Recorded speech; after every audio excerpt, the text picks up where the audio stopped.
L'argent. L'argent est le maître du monde. Notre quotidien, nos projets, notre avenir dépendent de l'argent qui circule dans l'économie. Pourtant, rares sont les citoyens, les politiciens, les décideurs sachant vraiment ce qu'est l'argent, d'où vient l'argent, qui fabrique l'argent. Beaucoup croient que l'argent est fabriqué par l'État, qu'ils ont réellement de l'argent sur leur compte, et que les banques prêtent l'argent de leurs déposants quand elles font crédit. Ces trois croyances sont fausses. La confusion règne au profit d'une finance mondialisée qui, de crise en crise, renforce son pouvoir de domination et détruit lentement nos démocraties, alors même qu'une infime proportion de la population mondiale n'a jamais accumulé autant de richesses. En partant de ce que tout le monde connaît, pas à pas, en employant les termes techniques, en illustrant chaque principe par des exemples simples, ce document vous donne les bases indispensables à la compréhension du système bancaire et monétaire, et met en perspective les crises financières et économiques qui ne cessent de s'aggraver depuis 2008. La monnaie est au cœur de nos économies. Elle en est le fluide qui permet les échanges des biens et des services. Les biens, ce sont les objets physiques qui ont un prix, comme de la nourriture, des outils, de l'immobilier, des objets de la vie courante, des véhicules, de l'électronique. Un service, c'est du temps que l'on consacre à réaliser quelque chose contre une rémunération. Les architectes, les médecins, les garagistes, les peintres, les avocats, les comptables vendent de leur temps, sous la forme de services. Les biens et les services sont achetés avec de la monnaie. Savoir qui crée la monnaie est donc indispensable pour comprendre comment le monde fonctionne. La monnaie prend plusieurs formes, qu'il faut bien distinguer. Sans la connaissance des diverses formes de monnaie et les mécanismes qu'elles impliquent, il est impossible de comprendre le système monétaire et bancaire, et plus globalement l'économie. Il y a la monnaie sous la forme de billets et de pièces de monnaie. On l'appelle la monnaie centrale corporelle. C'est celle que vous pouvez retirer au guichet ou au distributeur automatique de billets de votre banque. On peut la toucher, on peut partir avec, on peut physiquement la détruire. On l'appelle aussi monnaie manuelle, liquide ou espèce. Elle est fabriquée par la Banque centrale. En dehors de la Banque centrale, personne n'a le droit de fabriquer des billets et des pièces de monnaie. La Banque centrale est une institution missionnée par l'État ou les États d'une zone monétaire pour fabriquer les billets et les pièces de monnaie. Elle a aussi pour mission de favoriser le bon fonctionnement de l'économie. Son but n'est pas de faire des profits, mais d'appliquer la politique monétaire. En France, comme pour l'ensemble des pays de la zone euro, la Banque centrale est la BCE, ou Banque centrale européenne. La BCE gère une monnaie nommée euro. Et puis il y a un autre type de monnaie, beaucoup moins connu. C'est la monnaie qui est sur votre compte en banque, appelée monnaie scripturale. Cette monnaie n'existe que sous la forme de chiffres dans les systèmes informatiques de comptabilité des banques commerciales privées. On l'appelle aussi monnaie secondaire. Les banques commerciales privées, appelées aussi banques de second rang ou banques secondaires, sont les banques des particuliers et des entreprises, comme la BNP, le Crédit Agricole ou la Société Générale. Ce sont des entreprises privées dont le but est le profit. Les banques commerciales privées sont les distributeurs des billets et pièces de monnaie. Ce sont des intermédiaires, des commerçants, qui font le commerce de la monnaie centrale. Elles ont développé un substitut à cette monnaie, qui est la monnaie secondaire ou monnaie scripturale privée. Elles réalisent la gestion des moyens de paiement tels que les chèques, les cartes bancaires, les virements et les prélèvements. Pour comprendre l'origine des différentes formes de monnaie, il faut comprendre pourquoi la monnaie a été créée et parcourir son histoire de l'Antiquité à nos jours.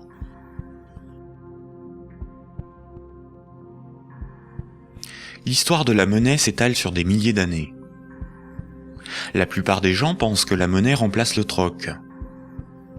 Le troc est le fait d'échanger un bien contre un autre.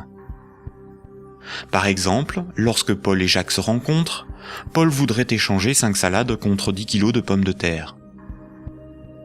Sauf que si Jacques n'accepte pas de salade en échange de ses pommes de terre, il accepterait quelque chose d'autre, une denrée dont tout le monde a besoin. La monnaie serait apparue spontanément par la sélection de marchandises parmi les plus pratiques et les plus recherchées pour ces échanges immédiats. Dans un premier temps, le riz, l'avoine ou les animaux auraient été utilisés comme monnaie jusqu'à l'apparition de monnaies métalliques, d'or ou d'argent, forme ultime de monnaie. Le crédit ne serait apparu que plus tard, quand de la monnaie fut accumulée pour être prêtée à ceux qui en avaient besoin. Malheureusement, cette hypothèse n'a strictement aucune réalité historique. Les historiens ne cessent de le répéter. Ce n'est pas le troc qui apparut en premier, mais le crédit, c'est-à-dire la comptabilité des dettes, bien avant l'apparition de la monnaie. Le troc n'a pour ainsi dire quasiment jamais existé. Imaginons des paysans de l'Antiquité. Paul produit des salades qu'il récolte au printemps, et Jacques produit des pommes de terre qu'il récolte à l'automne. Jacques va emprunter 5 salades à Paul au printemps. Jacques doit l'équivalent de 5 salades à Paul. Ce n'est qu'à l'automne, 6 mois plus tard, que Jacques va le rembourser en lui donnant 10 kilos de pommes de terre. C'est la confiance qui permet ces échanges différés. On peut dire que Paul et Jacques se font confiance. Ils partagent un même principe moral qui est qu'une dette doit être honorée. Cela leur permet de se faire crédit. Quand Jacques demande des salades à Paul, il se sent redevable envers Paul. Jacques ne sera libre que quand il aura remboursé Paul des jours, des mois, des années plus tard, car il a une dette envers lui. Les hommes pouvaient se prêter des outils, des animaux, s'échanger des biens, mais aussi des services. Au-delà d'un certain volume d'échanges, la parole donnée ne suffit plus à garantir la confiance, il faut consigner par écrit. On invente l'écriture. Alors il faut apprendre à lire, écrire et compter. On invente l'école. Il faut aussi avoir confiance dans la quantité, mesurer ce que l'on échange. On invente les étalons et la métrologie. Enfin, il faut aussi avoir un arbitre en cas de litige. On invente les tribunaux. Les communautés prenaient une unité de compte virtuelle, ou un étalon, pour donner un prix aux biens et aux services qu'ils s'échangeaient. Si 5 salades valaient 10 unités de compte, alors quand Paul donnait 5 salades à Jacques, il lui devait 10 unités de compte. On a retrouvé nombre d'objets servant de registre de dette. Des bâtons, des boules d'argile, des papyrus, des bouts de tissu, des figurines. Parmi les plus anciens registres figurent des centaines de milliers de tablettes d'argile de l'époque sumérienne où étaient tenus des comptes et consignés des dettes. Ces tablettes étaient gérées par des temples proches des marchés. Personne ne pouvait empêcher les hommes de se faire crédit. Les unités de compte nécessaires à donner un prix à ce qui s'échangeait n'étaient qu'indicatives. Il n'est pas nécessaire de se procurer ou d'acheter des centimètres à chaque fois que l'on mesure ce que l'on prête à autrui. Durant plusieurs milliers d'années, il n'y avait pas de monnaie, juste la comptabilité des dettes des uns et des autres et des communautés entre elles. Ce n'est que beaucoup plus tard, environ 700 ans avant Jésus-Christ, que des souverains ou des castes régnantes ont imposé l'usage de monnaie comme moyen d'échange, sous la forme d'un objet dont ils s'attribuaient l'exclusivité de la production. Ils émettaient la monnaie, généralement des pièces d'or, d'argent ou de cuivre, payaient leurs soldats avec, et menaient des guerres pour conquérir de nouveaux territoires. Pour se procurer nourriture et équipement, les soldats imposaient par la force aux paysans et aux marchands cette monnaie comme paiement. Le pouvoir récupérait ensuite de cette monnaie lors de la perception des impôts. Comme tout le monde devait disposer de monnaie pour payer les impôts, elle devenait rapidement la monnaie officielle. Elle était acceptée comme paiement et elle se diffusait dans la communauté.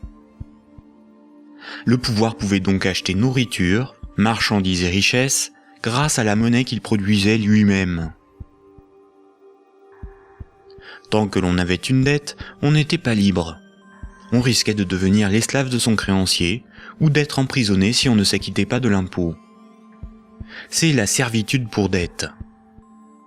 Et c'est pour ça qu'une monnaie employable pour payer une dette ou un impôt a un pouvoir libératoire. La monnaie a donc été créée par des castes régnantes, des souverains, pour extorquer une partie de la production des populations, vivre et s'enrichir sans travailler.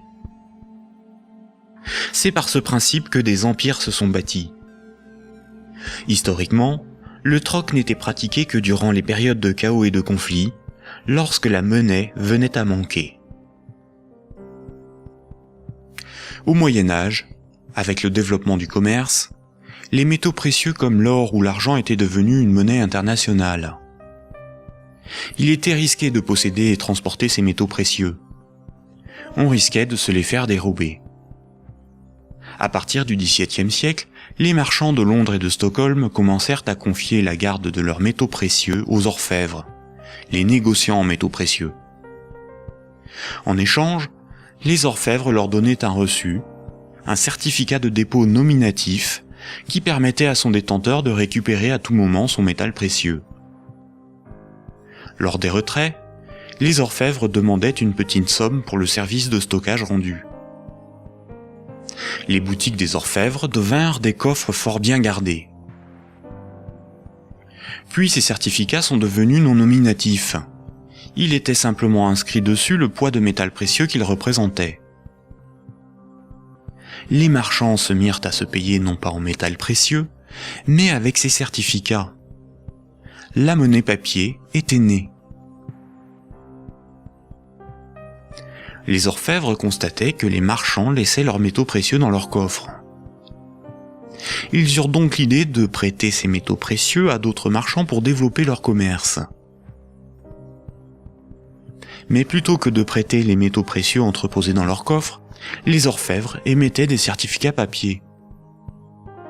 Quand les marchands remboursaient leurs dettes, ils rendaient les certificats et versaient un intérêt. Les orfèvres se mirent à imprimer bien plus de certificats que de métaux précieux disponibles dans leurs coffres.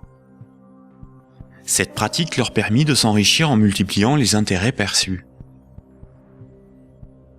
Quand les certificats étaient rendus aux orfèvres, ils étaient détruits. Comme le papier monnaie échangeable contre des métaux précieux était accepté par les marchands comme paiement, les orfèvres pouvaient en imprimer pour leurs propres dépenses et achats. Tant que les emprunteurs et déposants ne venaient pas tous au même moment demander l'échange de leurs certificats contre l'équivalent en métal précieux, leur petit tour de magie pour s'enrichir restait secret. Aujourd'hui, les métaux précieux sont remplacés par la monnaie centrale. Avec l'avènement de la République et de la démocratie, c'est l'appareil législatif qui rédige la loi au nom du peuple, et l'État, la nation, fait fabriquer sa propre monnaie par la Banque centrale.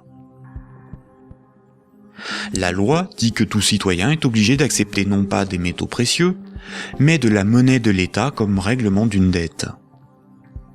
C'est ce qui donne son cours légal à la monnaie de l'État. Cette monnaie est dite fiduciaire, du latin fiducia, qui veut dire confiance. Sa valeur est liée à l'assurance qu'on peut échanger des biens et services avec cette monnaie. Rappelez-vous, quand un marchand déposait des métaux précieux chez l'orfèvre, il lui donnait l'équivalent en certificat de dépôt. Plus tard, le marchand pouvait retourner chez l'orfèvre et récupérer ses métaux précieux contre ses certificats. Aujourd'hui, quand le client d'une banque dépose des billets sur son compte, la banque le crédite.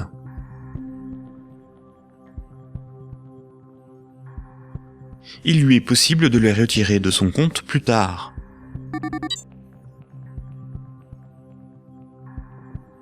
La monnaie secondaire, ou monnaie scripturale privée, est l'équivalent des certificats de dépôt des orfèvres. Tout comme le certificat de l'orfèvre est une reconnaissance de dette de l'orfèvre envers le marchand, un compte bancaire est une dette en monnaie centrale de la banque envers son client.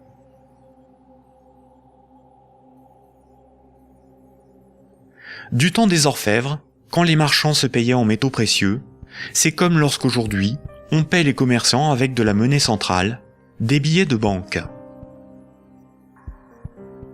Ensuite, quand les marchands se payaient avec des certificats de dépôt de l'orfèvre, c'est comme lorsqu'aujourd'hui, on paie un commerçant par un transfert de monnaie scripturale de notre compte bancaire à celui du commerçant.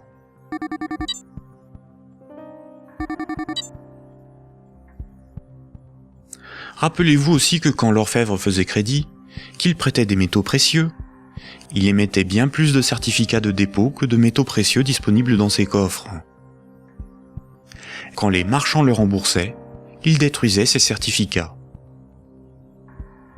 C'est la même chose aujourd'hui avec la monnaie scripturale privée.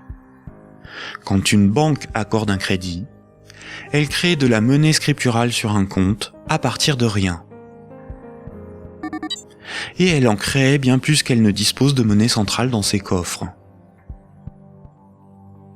Et quand son client rembourse son crédit, elle détruit la monnaie scripturale. C'est ce qu'on appelle la création monétaire et la destruction monétaire. La monnaie scripturale étant acceptée comme paiement, les banques peuvent aussi créer de la monnaie à partir de rien pour couvrir leurs dépenses et leurs achats. Les banques ont la possibilité de se faire crédit à elles-mêmes. On dit que les banques monétisent leurs dépenses.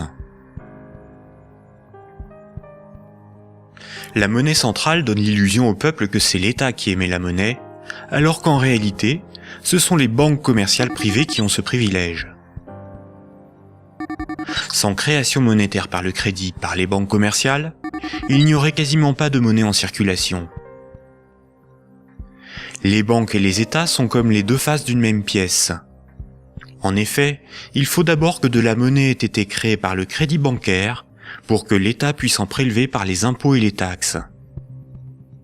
Et les banques ont besoin des États pour établir une législation protégeant ce privilège et faire appliquer cette législation par la justice et les forces de l'ordre.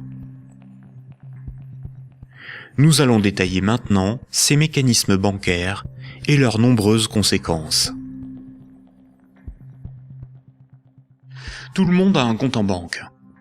C'est plus sûr et c'est plus simple que d'avoir chez soi une caisse remplie de billets de banque.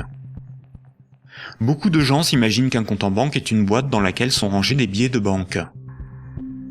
En réalité, la banque a une réserve unique de billets de banque et les comptes en banque n'ont aucune réalité physique. Ce sont juste des chiffres dans la comptabilité de la banque commerciale, ce sont des unités de compte. Lorsque vous allez au distributeur de billets, votre banque prend dans son stock de billets le montant que vous voulez retirer sur votre compte et vous les donne. Elle retranche ce montant à votre compte. Ainsi, vous avez le sentiment de prendre des billets sur votre compte en banque, alors qu'en réalité, la banque convertit des chiffres en monnaie centrale corporelle, c'est-à-dire en billets de banque, la monnaie de l'État. À l'inverse, quand vous déposez des billets sur votre compte, la banque les prend et les met dans son stock de billets et augmente le chiffre de votre compte. Votre compte ne représente pas un petit tas de billets de banque, mais seulement un chiffre dans un ordinateur. Vous ne retirez que très rarement l'ensemble de ce qui est sur votre compte. Vous retirez juste ce qu'il vous faut pour faire vos petits achats dans les commerces. Tout le reste, vous le laissez sur votre compte. Et le commerçant qui reçoit vos billets comme paiement les dépose lui aussi sur son compte. De ce fait, tout le monde a plus d'unités de compte sous la forme d'un chiffre dans la comptabilité d'une banque privée que de billets de banque dans ses poches ou chez lui. La somme des unités de compte qui correspond au crédit de votre compte s'appelle un dépôt. Un compte en banque sur lequel il y a 1000 unités de compte, on appelle cela un dépôt de 1000 €. On a l'illusion qu'une banque a toujours dans son stock de billets de banque l'équivalent des dépôts qu'elle gère. En réalité, elle n'en a qu'une petite partie, et ceci lui est permis par le fait que ses clients ne viennent pas tous au même moment retirer en liquide ce qu'ils ont sur leur compte.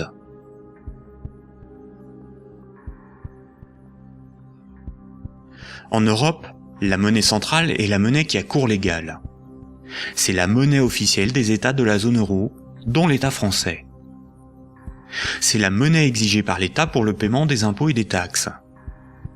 La loi oblige les citoyens à accepter les billets de banque comme moyen de paiement, et elle sanctionne sévèrement ceux qui fabriquent de faux billets.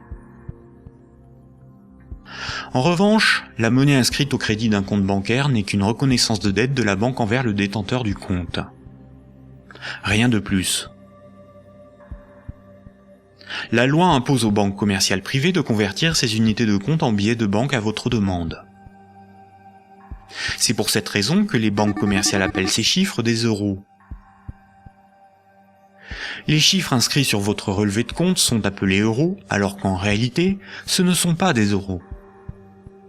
Ces unités de compte sont converties en euros au moment où vous les retirez de votre compte. Votre banque vous doit bien des euros, et c'est pour cette raison qu'il est marqué euros sur votre relevé de compte. Ces unités de compte sont tolérées par la loi comme moyen de paiement. Quand vous payez au moyen d'un chèque bancaire, d'une carte bleue ou d'un virement, vous réalisez un simple transfert d'un chiffre de votre compte à un autre. Tout ce qui sert de moyen de paiement est une monnaie. C'est pour cette raison que ces unités de compte sont appelées monnaie scripturale, monnaie secondaire ou monnaie scripturale privée. On peut dire que chaque banque a sa propre monnaie, car chaque banque a sa propre comptabilité, gère ses propres chiffres, ses propres unités de compte. Toutes les monnaies privées sont convertibles en monnaie centrale corporelle. Elles ont toutes la même valeur. Mais la monnaie scripturale d'une banque commerciale privée n'est garantie que par la banque elle-même. Une banque commerciale étant une entreprise comme une autre, elle peut faire faillite. Si elle fait faillite, elle ne peut plus garantir sa monnaie privée, et par conséquent les montants des comptes bancaires de ses clients. Les unités de compte sur les comptes bancaires peuvent tout simplement disparaître. Imaginons que vous ayez 10 000 € en billets de banque, c'est-à-dire en monnaie centrale corporelle, en monnaie de l'État. Vous avez confiance dans sa valeur, car vous avez confiance en l'État. Vous prenez ces 10 000 € et vous les déposez sur un compte au Crédit Agricole. En réalité, vous donnez cet argent à la banque qui les met dans son petit stock de billets et crédite votre compte. Le chiffre sur votre compte n'est qu'une reconnaissance de dette de 10 000 €.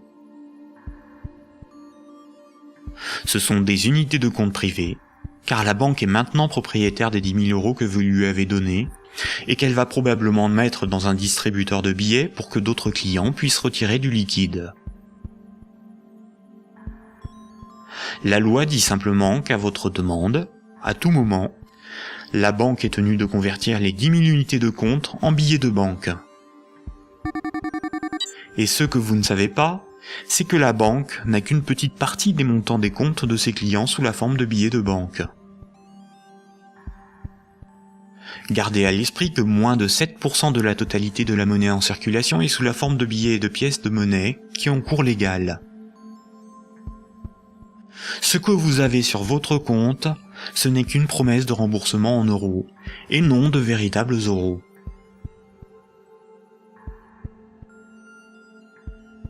De nos jours, tout le monde paie des sommes de petite et grande taille sans jamais employer de billets de banque.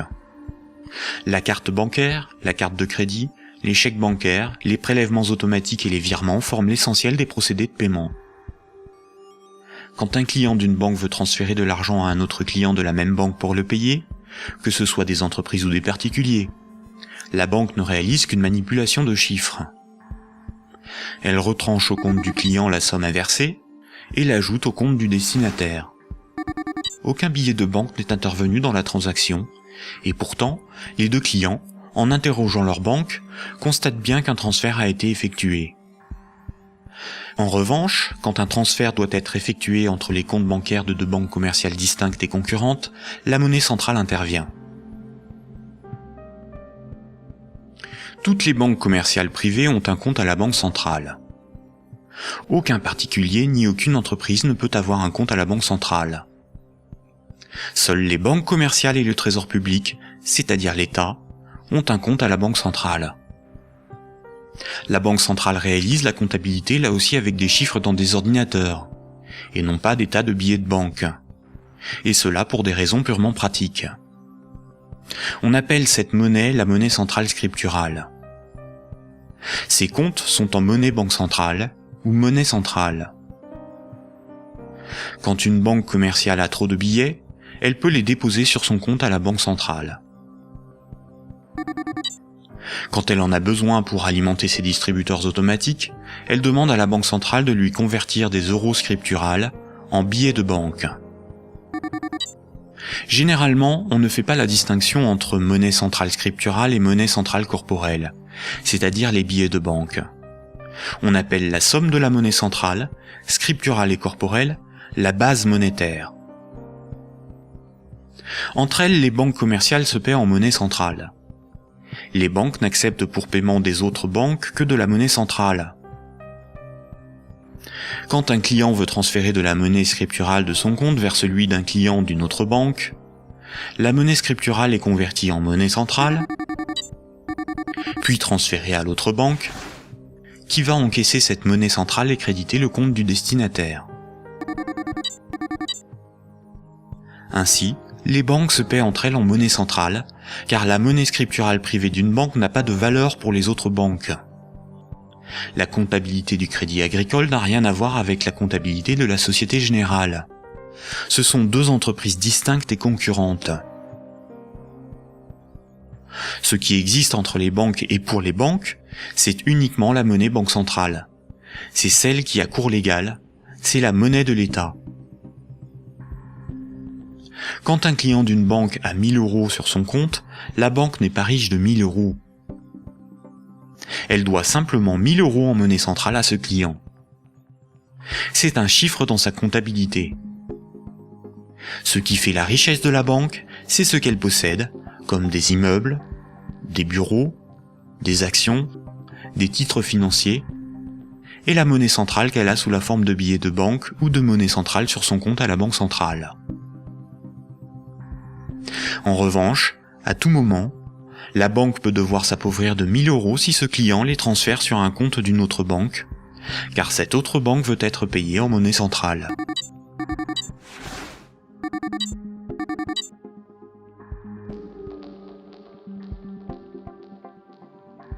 Les banques ne réalisent pas leur paiement en banque centrale à chaque fois qu'un transfert est réalisé.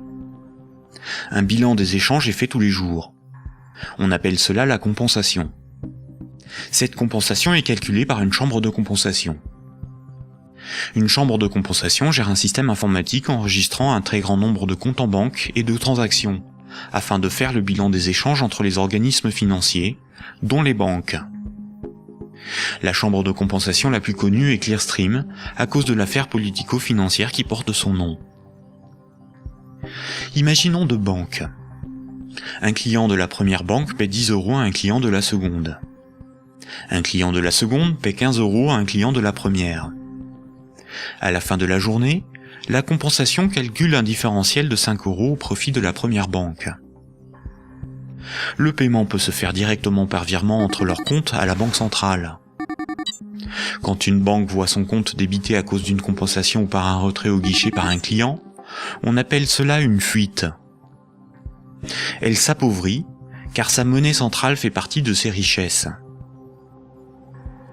Imaginons une banque qui a 4 déposants qui ont chacun 25 000 unités de compte. On peut dire que la banque doit 100 000 euros à ses clients. Imaginons que cette banque a 10 000 euros sur son compte à la banque centrale. La banque est incapable de couvrir la fuite du montant total des comptes de ses clients. Elle est potentiellement en faillite, car 90 000 unités de compte de ses clients ne sont pas couverts par de la monnaie centrale. Seuls 10 000 euros en billets peuvent être versés à l'ensemble de ses clients. C'est le principe de la couverture partielle des dépôts, appelé système à réserve fractionnaire. Si la totalité de ses clients viennent tous au même moment pour retirer leur argent, la banque fait immédiatement faillite. Quand tous les clients d'une banque viennent retirer tout leur argent, c'est ce que l'on appelle un bank run. Face à cette situation, les autorités ont mis en place un fonds en monnaie centrale en cas de faillite bancaire, le fonds de garantie des dépôts bancaires. En France, ce fonds se porte officiellement garant de 100 000 euros maximum par compte bancaire. Malheureusement, La plupart des grandes banques gèrent des dépôts bien supérieurs à ce qu'il y a dans ce fonds. Le fonds est d'environ 2 milliards d'euros, alors que les banques françaises gèrent près de 1000 fois plus de dépôts en monnaie scripturale. Par conséquent, la faillite de quelques grandes banques du monde provoquerait la disparition d'une partie des dépôts bancaires de leurs clients. Le Trésor public, c'est la caisse de l'État. Le Trésor public a un compte à la Banque centrale. Le Trésor public encaisse toutes les taxes et impôts qui forment les recettes de l'État. Le Trésor public paie toutes les dépenses de l'État. Il paie les fonctionnaires, les investissements de l'État, ses infrastructures, ses frais de fonctionnement, ses fournisseurs. Quand vous payez vos impôts ou des taxes, vous les payez directement au Trésor public. Si un client d'une banque veut payer 1000 € au Trésor public, la banque convertit la monnaie scripturale privée en monnaie banque centrale et transfère cette monnaie centrale sur le compte du Trésor public. Le Trésor public n'accepte pour paiement que la monnaie centrale. Quand le Trésor public paie un de ses fournisseurs, il verse de la monnaie centrale à la banque commerciale privée qui en détient le compte, et celle-ci crédite le compte de l'entreprise bénéficiaire.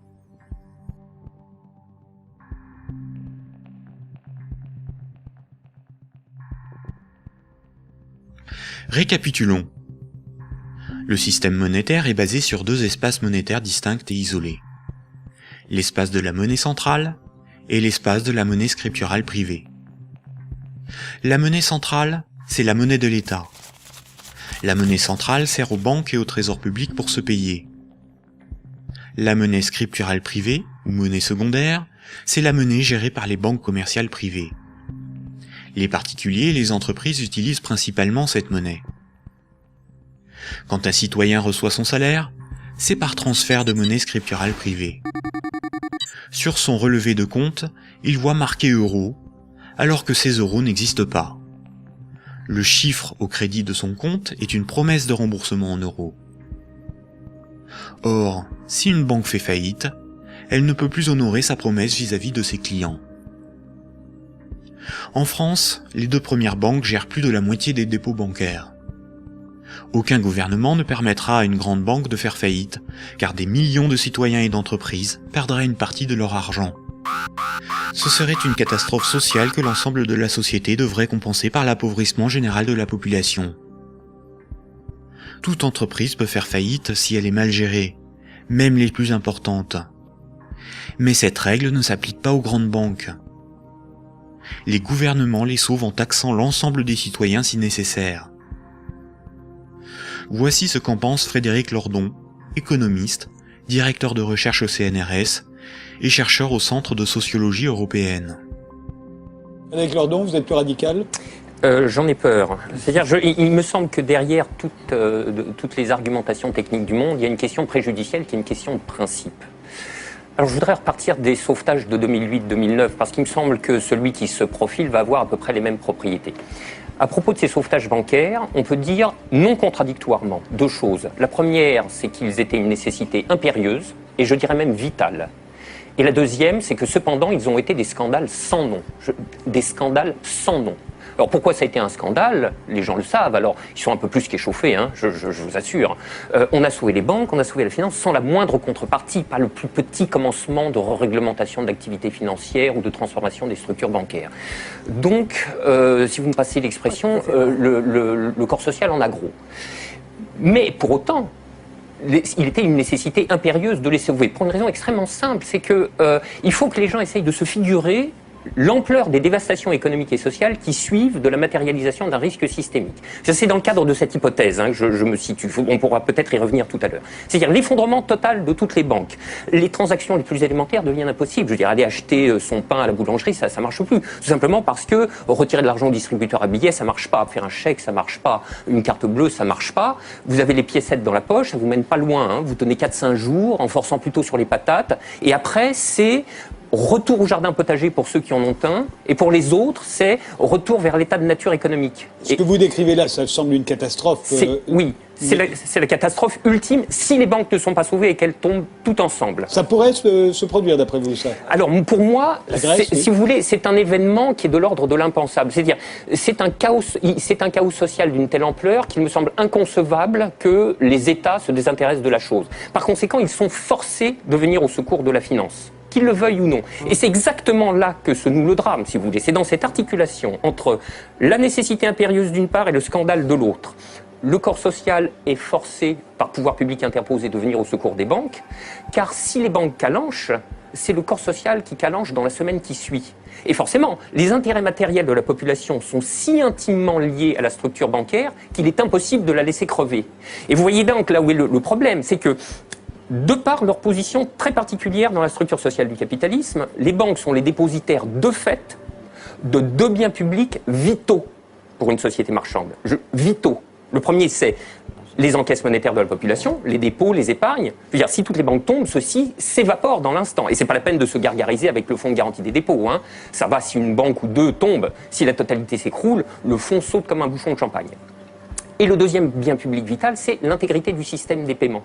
Et c'est parce que les banques ont capté ces biens publics qu'elles peuvent contraindre l'État, les corps sociaux à leur venir en aide. C'est quoi l'intégrité du système des paiements, c'est le fait que les banques sont les teneurs de compte, qu'elles les mouvementent, qu'elles les débitent, qu'elles les créditent, donc elles sont les opératrices. Absolument. C'est pas qu'elles les garantissent, c'est qu'elles opèrent très concrètement et très basiquement les transactions élémentaires. La gestion des moyens de paiement. Et exactement. Bon, alors, si vous voulez, là, il y a une situation de fait que les économistes appellent dans leur langage pluriel et amoral, mais dont le vrai nom est prise d'otage. Et celle-là, elle est colossale. Si vous voulez, chaque fois qu'il y a un mouvement social dans les transports ou le ramassage des ordures, on vous bassine avec la prise d'otage des syndicats. Mais ça, c'est une prise d'otage, mais cosmique. C'est énorme. Personne n'en parle jamais. Donc, la question de principe est la suivante.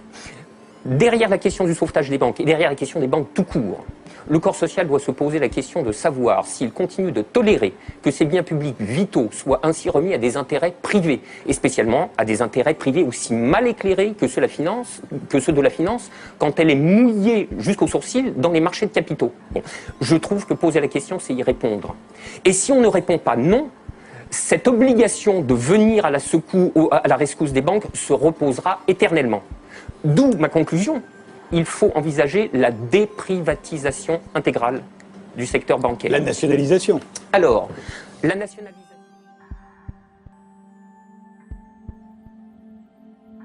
On constate que quand les dirigeants et actionnaires des grandes banques touchent des bénéfices, ceux-ci s'enrichissent.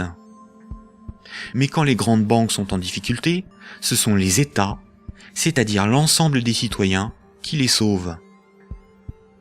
Cela résume l'adage désormais bien connu: les banques privatisent leurs gains et socialisent leurs pertes.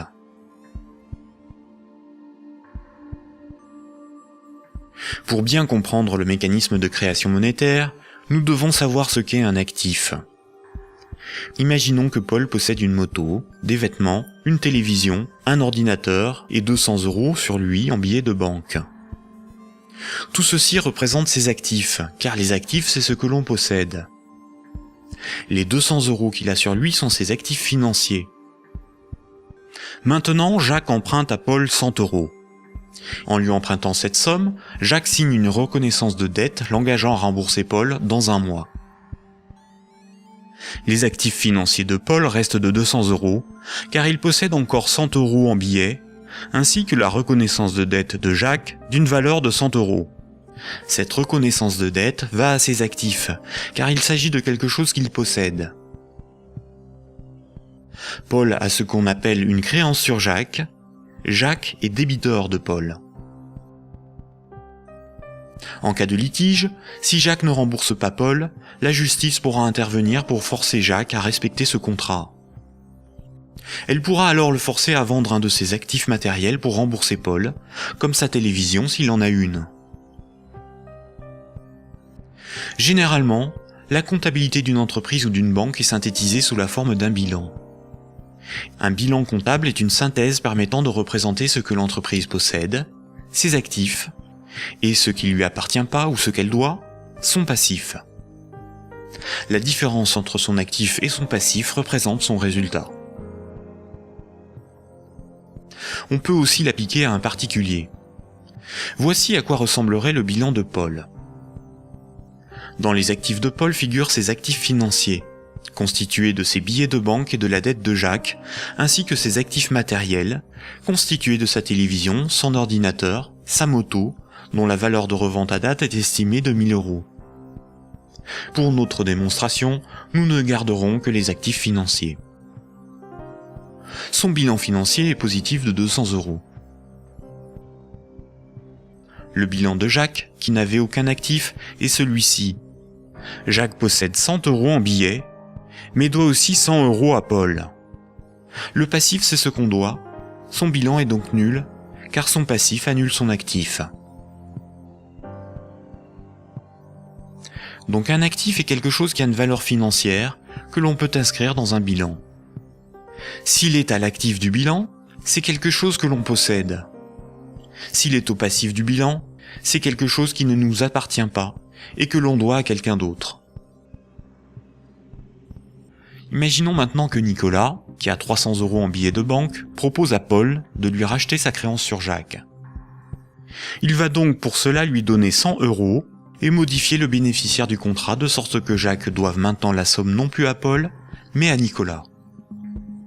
Voici à quoi ressemblerait le bilan de Paul. On constate que Paul a retrouvé ses 200 € en billets de banque. Son bilan financier est positif de 200 €.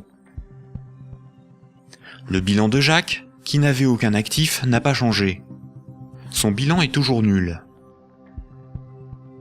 Le bilan de Nicolas, qui avait 300 € d'actifs, est maintenant celui-ci. Il reste à Nicolas 200 € en billets de banque et la reconnaissance de dette de Jacques, qui a une valeur, à terme, de 100 €. Le bilan de Nicolas est positif de 300 €. Lorsque Jacques devait 100 € à Paul, Paul prenait le risque que Jacques ne le rembourse pas. Quand Paul a vendu la reconnaissance de dette à Nicolas, c'est Nicolas qui prend le risque de n'être pas remboursé par Jacques. C'est un transfert de risque sur une créance. Si Jacques ne rembourse pas sa dette, le bilan de Nicolas peut perdre jusqu'à 100 €. On dit alors que Jacques fait défaut sur tout ou partie de sa dette. Nicolas perdrait 100 € sur son bilan, correspondant à la créance que Jacques n'a pas honorée. Nous voyons donc qu'une créance peut être un actif et peut être revendue au même titre qu'une moto ou des vêtements. Les actifs matériels ont une valeur estimative. Certains actifs matériels perdent de leur valeur avec le temps. C'est le cas d'un ordinateur ou d'une moto. Ils ne peuvent pas facilement être employés pour régler des dettes. En revanche, les actifs financiers ont une valeur connue. La créance sur Jacques ou les billets de banque ont des valeurs fixes. Le bilan d'une banque se présente comme le bilan de n'importe quelle entreprise. La banque a des actifs qui sont ses richesses, ce qu'elle possède, et un passif qui représente ce qui ne lui appartient pas, ses dettes. Nous avons vu que le crédit d'un compte bancaire d'un client est une dette de la banque envers celui-ci. Les dépôts correspondant au compte bancaire de ses clients sont donc enregistrés au passif de son bilan. Si on lit ce bilan, on comprend que la banque doit au total 600 € à ses clients. Imaginons qu'un de ses clients, Paul, a un dépôt de 100 unités de compte. Voici le bilan de la banque. Elle doit 100 € à Paul, ce qui correspond au dépôt que Paul a réalisé sur son compte.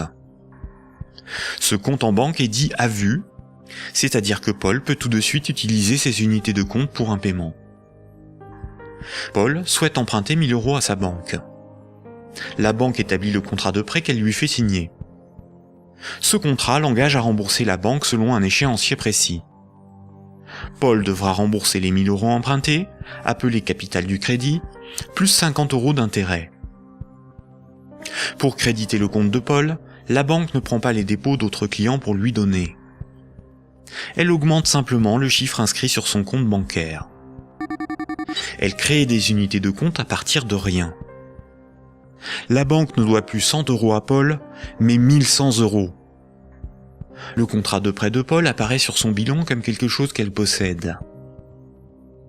Cette créance sur Paul est à son actif. Les comptes des autres clients n'ont rien à voir avec cette opération. On dit que la banque a monétisé la créance sur Paul.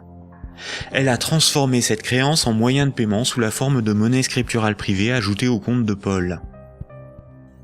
On appelle cette opération d'augmentation des dépôts par simple jeu d'écriture la création monétaire. On parle de création monétaire ex nihilo, ce qui veut dire à partir de rien. Enfin, quand Paul va rembourser le crédit, la banque va annuler des unités de compte chaque mois, selon l'échéancier du crédit, directement sur le compte de Paul. Cette annulation est appelée destruction monétaire. Elle diminue la somme qu'elle lui doit.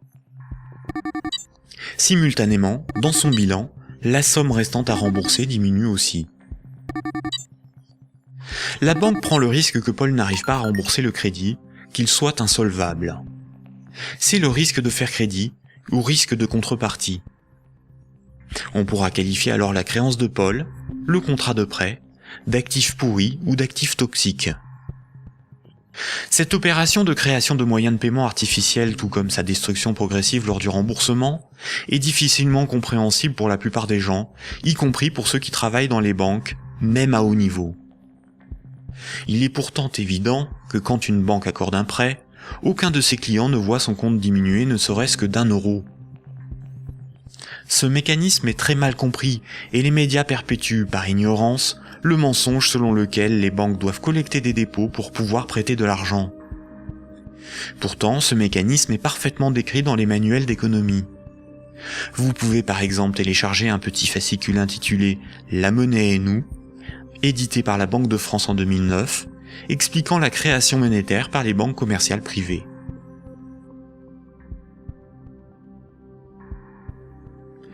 La création et la destruction monétaire peuvent être résumées par une simple phrase. Ce sont les crédits qui font les dépôts, et non les dépôts qui font les crédits. Cette phrase permet de se rappeler que la totalité de la monnaie en circulation sur nos comptes en banque ou dans nos poches est créée par le crédit bancaire. Quand une banque accorde un crédit à un de ses clients, elle crée de la monnaie scripturale privée en augmentant le solde du compte de celui-ci. Elle ne crée pas des euros, mais des unités de compte convertibles en euros. Plus il y a de crédits accordés par les banques, plus il y a de dépôts, de billets et de pièces de monnaie. La totalité de la monnaie en circulation dans l'économie représente ce qu'il reste à rembourser des crédits contractés. Quand Paul achète une automobile à crédit, il paie tout de suite le vendeur avec la monnaie créée. 2 jours plus tard, le vendeur achète une télévision, des livres et un ordinateur. Les vendeurs de la télévision, des livres et de l'ordinateur vont eux aussi réaliser des achats. Paul n'a pas commencé à rembourser son crédit que la monnaie circule déjà dans l'économie. Le nombre de fois dans une année qu'une unité de compte va servir de paiement est appelé vitesse de circulation de la monnaie ou vélocité de la monnaie. 100 unités de compte échangées 10 fois pour des paiements représente 1000 € de paiement. L'argent qui circule de compte en compte est donc en réalité une dette qui circule. Les billets et pièces de monnaie en circulation sont une conversion de monnaie scripturale privée créée lors des crédits. Chaque unité de monnaie scripturale sur nos comptes bancaires et chaque billet ou pièce de monnaie dans nos poches a été créé lorsqu'un particulier, une entreprise ou un État a emprunté de l'argent à une banque. Une banque peut aussi créer des unités de compte pour ses propres dépenses. Pour cela, une banque ouvre un compte pour chacun de ses salariés ou fournisseurs. Ensuite, elle crée des unités de compte à partir de rien sur ses comptes. C'est comme cela que les banques assument leurs charges ou réalisent des investissements. On dit que la banque monétise ses frais de fonctionnement ou ses achats. Quand elle paie un employé ou un fournisseur par création monétaire, la banque ne fait rien de plus que de se créer une nouvelle dette envers celui-ci. A l'inverse, quand une banque prélève une somme sur votre compte en banque, elle n'opère aucun transfert. Quand elle prélève des frais bancaires ou simplement les mensualités de remboursement d'un crédit bancaire, elle détruit de la monnaie. Ainsi, votre banque vous doit moins d'argent. Comme nous l'avons vu, historiquement, la monnaie remplaçant le troc est un mythe qui vous laisse penser que la monnaie est un élément physique permanent, et donc qu'il y a quelque chose sur votre compte. Ceci vous semble d'autant plus vrai que vous pouvez retirer des billets de banque de votre compte. Les médias vous font croire qu'une banque doit amasser de la monnaie avant de pouvoir en prêter.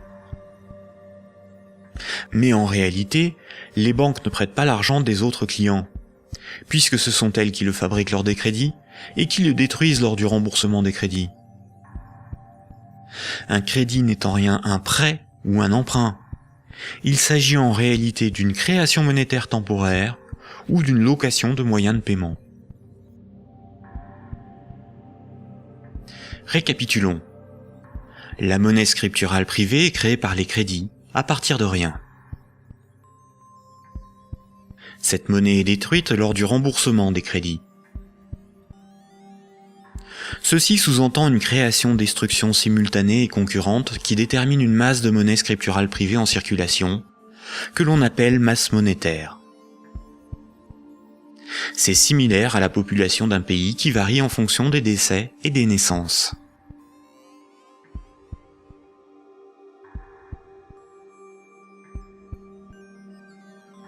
Trois citoyens et un banquier échouent sur une île déserte au beau milieu de l'océan. Ils s'organisent et décident de créer leur propre monnaie, qu'ils appellent euro. Le banquier fonde l'unique banque commerciale privée de l'île. Comme cette banque est nouvelle, les trois citoyens n'ont rien sur leur compte. Ils ne peuvent pas s'échanger et se vendre ce qu'ils produisent. Ils ont bien des marchandises à se vendre, mais aucune monnaie pour les payer. Pour disposer de moyens de paiement, chaque citoyen va faire un crédit de 10 €, remboursable en 11 mois. Chaque citoyen devra rembourser 10 € de capital, plus 1 € d'intérêt. Lorsque le banquier leur accorde le crédit, il crée 10 € à partir de rien sur chaque compte.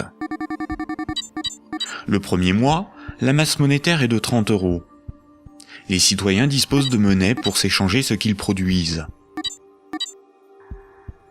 À la fin du premier mois, les citoyens commencent à rembourser leur crédit. Le banquier prélève 1 € d'intérêt, qu'il utilise pour acheter des marchandises aux citoyens. La masse monétaire reste de 30 €. À l'issue du deuxième mois, le banquier efface 1 € du compte de chaque citoyen. Il reste 27 € en circulation. À l'issue du troisième mois, le banquier efface à nouveau 1 € du compte de chaque citoyen. Il reste 24 € en circulation.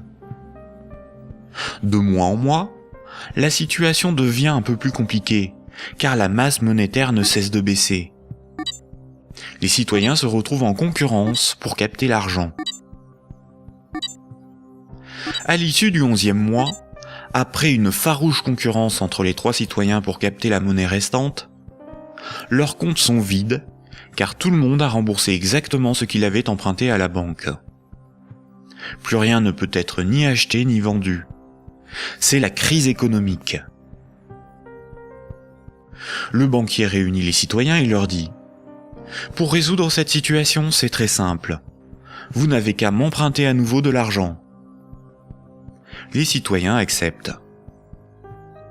Ils font tous à nouveau un crédit de 10 €.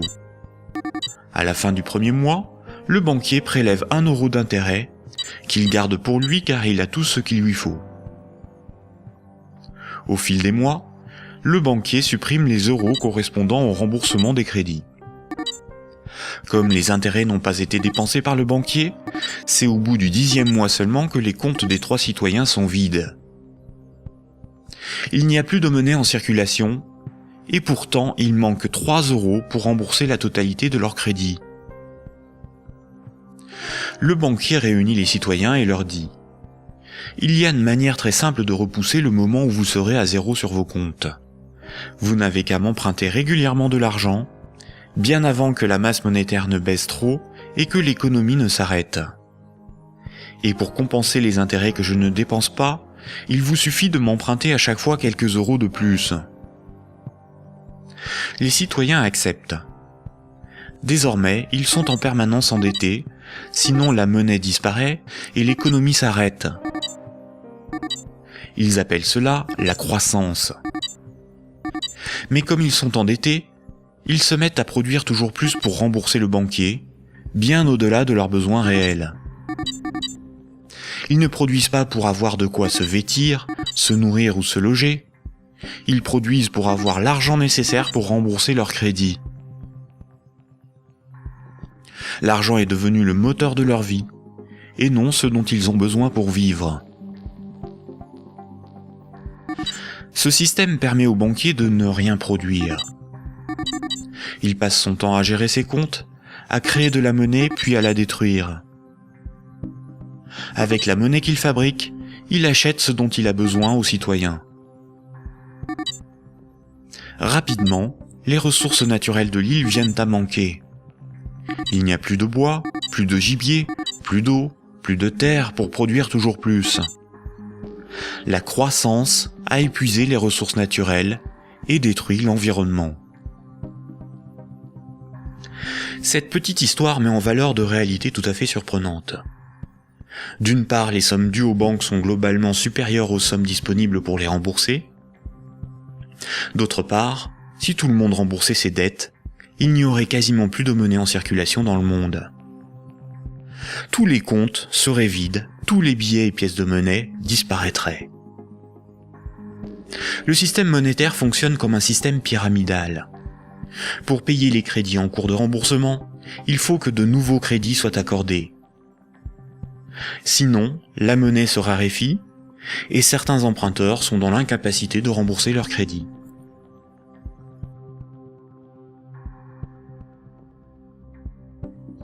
Pour les citoyens et les entreprises, la monnaie s'achète comme toute autre marchandise. Les banques louent la monnaie qu'elles fabriquent, et le prix de cette location est de la monnaie supplémentaire qu'elles sont les seules à fabriquer. Observons l'évolution de la masse monétaire dans la zone euro. Ce qui apparaît tout de suite, c'est son évolution exponentielle. La masse monétaire est composée de ce qu'on appelle des agrégats monétaires, nommés M1, M2 et M3. En orange, c'est la monnaie circulante. C'est la monnaie qui est sur les comptes à vue, utilisée pour des paiements, ainsi que la monnaie sous la forme de billets et de pièces de monnaie. Les comptes à vue servent à l'économie réelle. C'est là que sont versés les salaires, réalisés les paiements avec les cartes bancaires, les chèques, les virements, pour les échanges de biens et de services. C'est la monnaie qui sert l'économie réelle. En vert, ce sont les dépôts dits à terme, ou comptes à terme.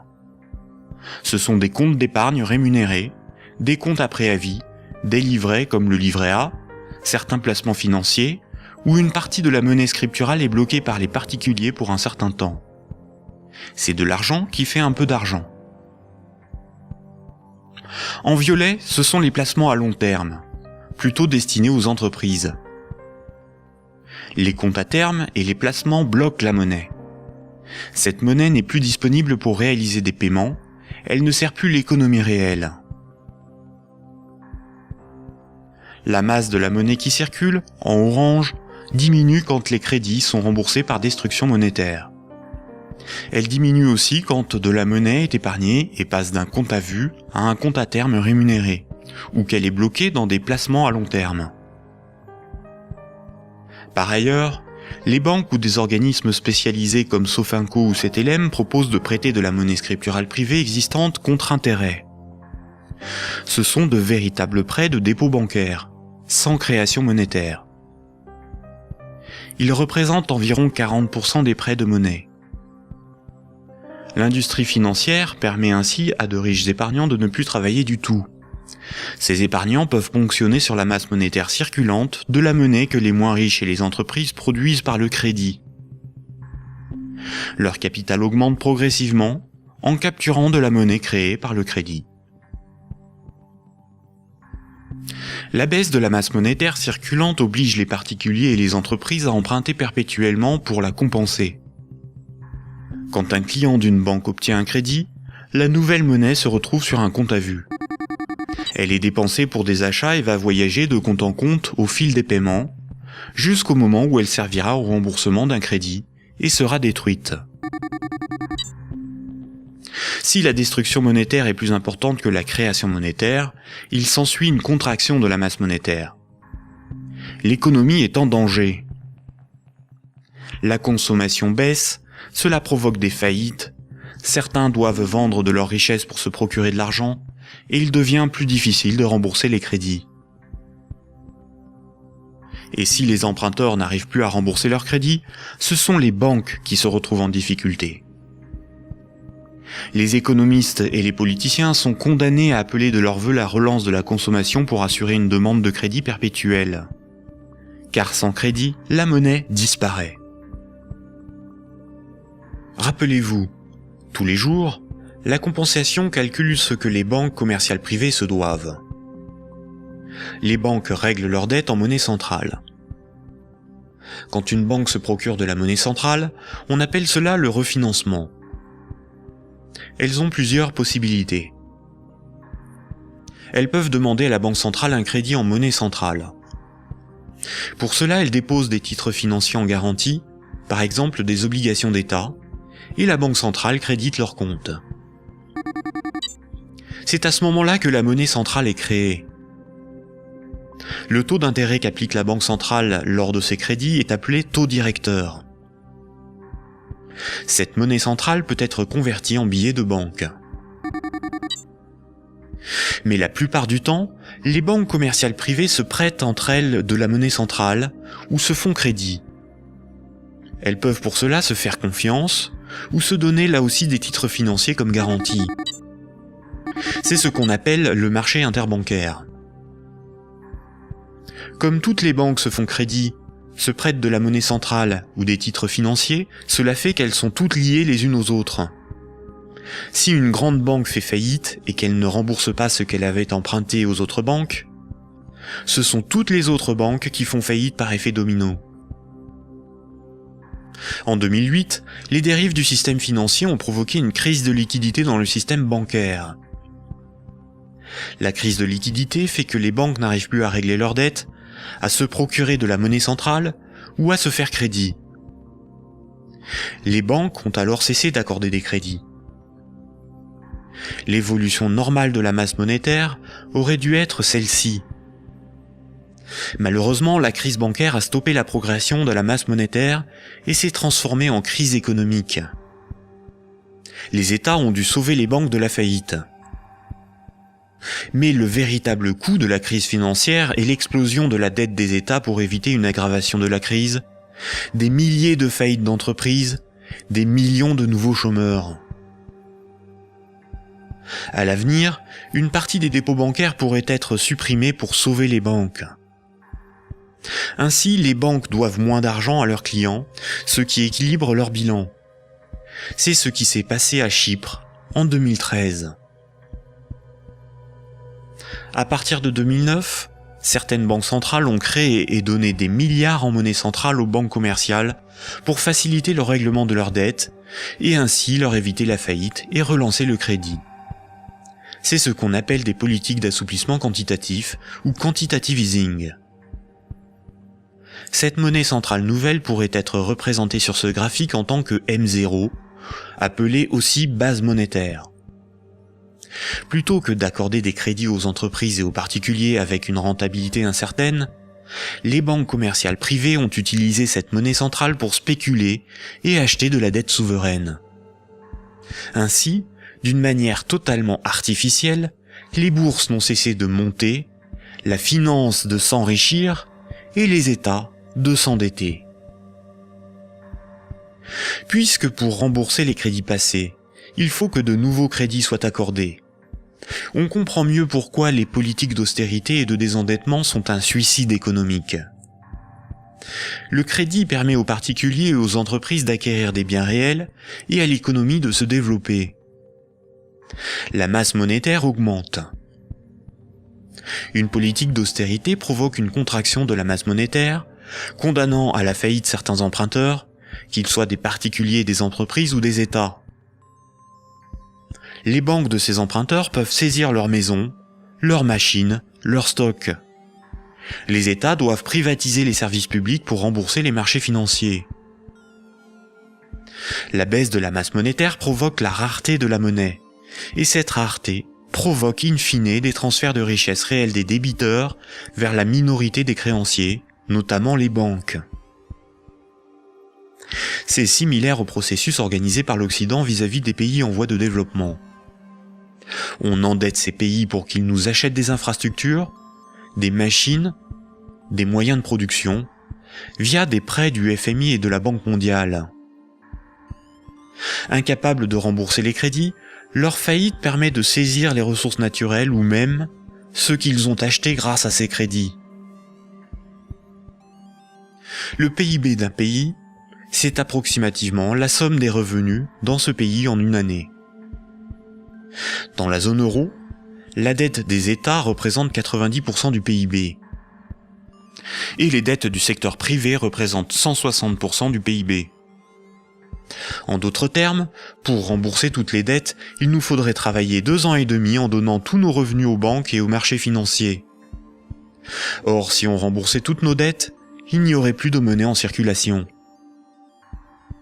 Ce système pyramidal de dette n'est viable que dans un équilibre précaire, car la capacité des emprunteurs à rembourser leurs crédits dépend de la capacité d'autres emprunteurs à contracter de nouveaux crédits.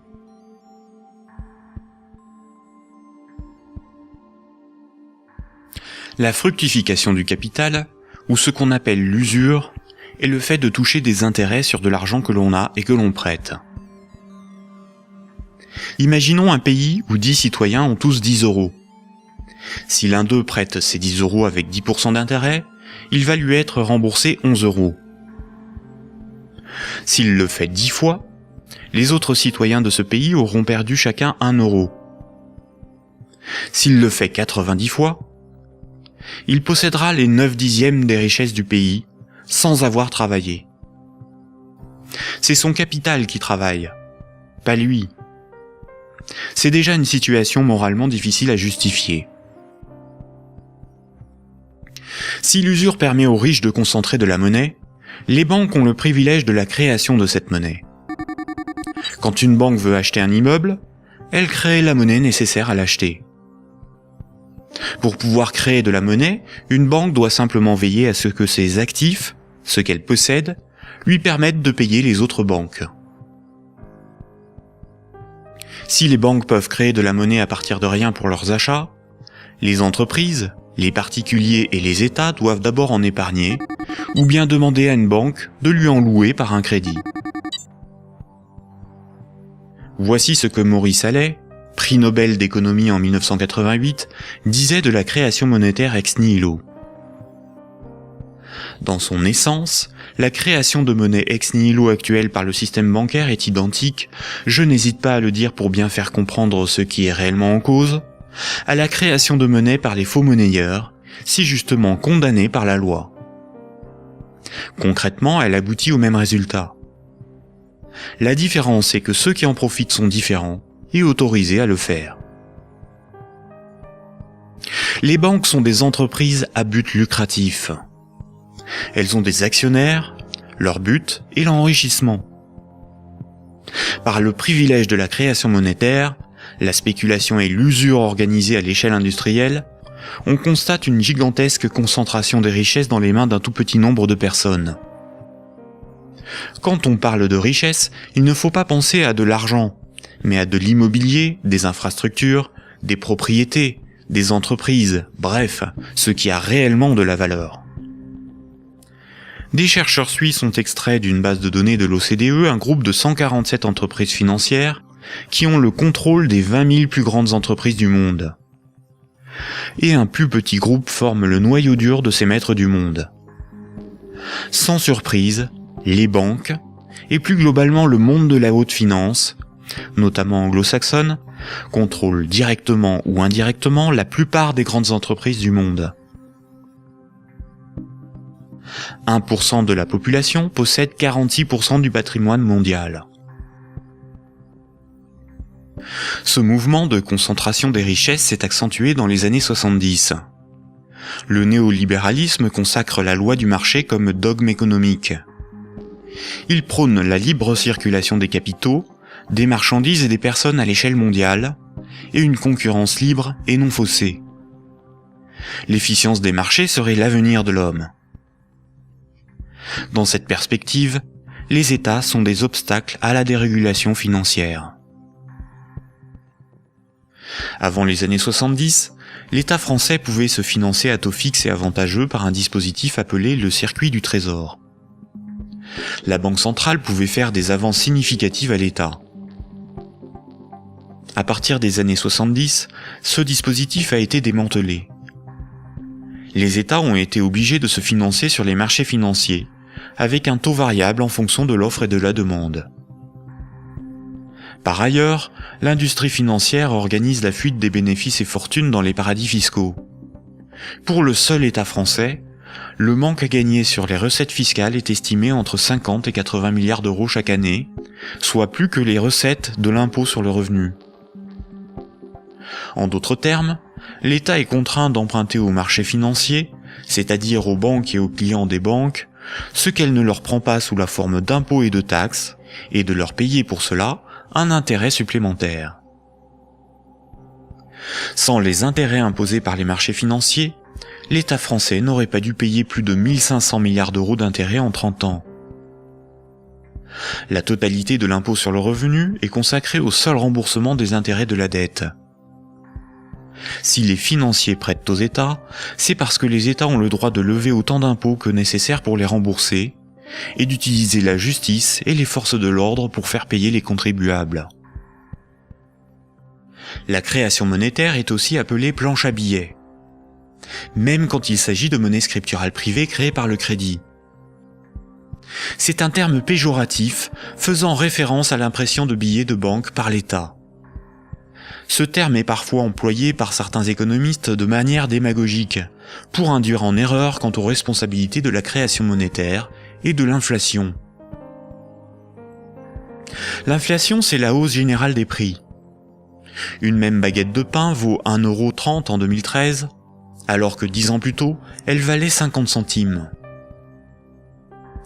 L'inflation est due au rapport entre la création monétaire et la création des richesses réelles.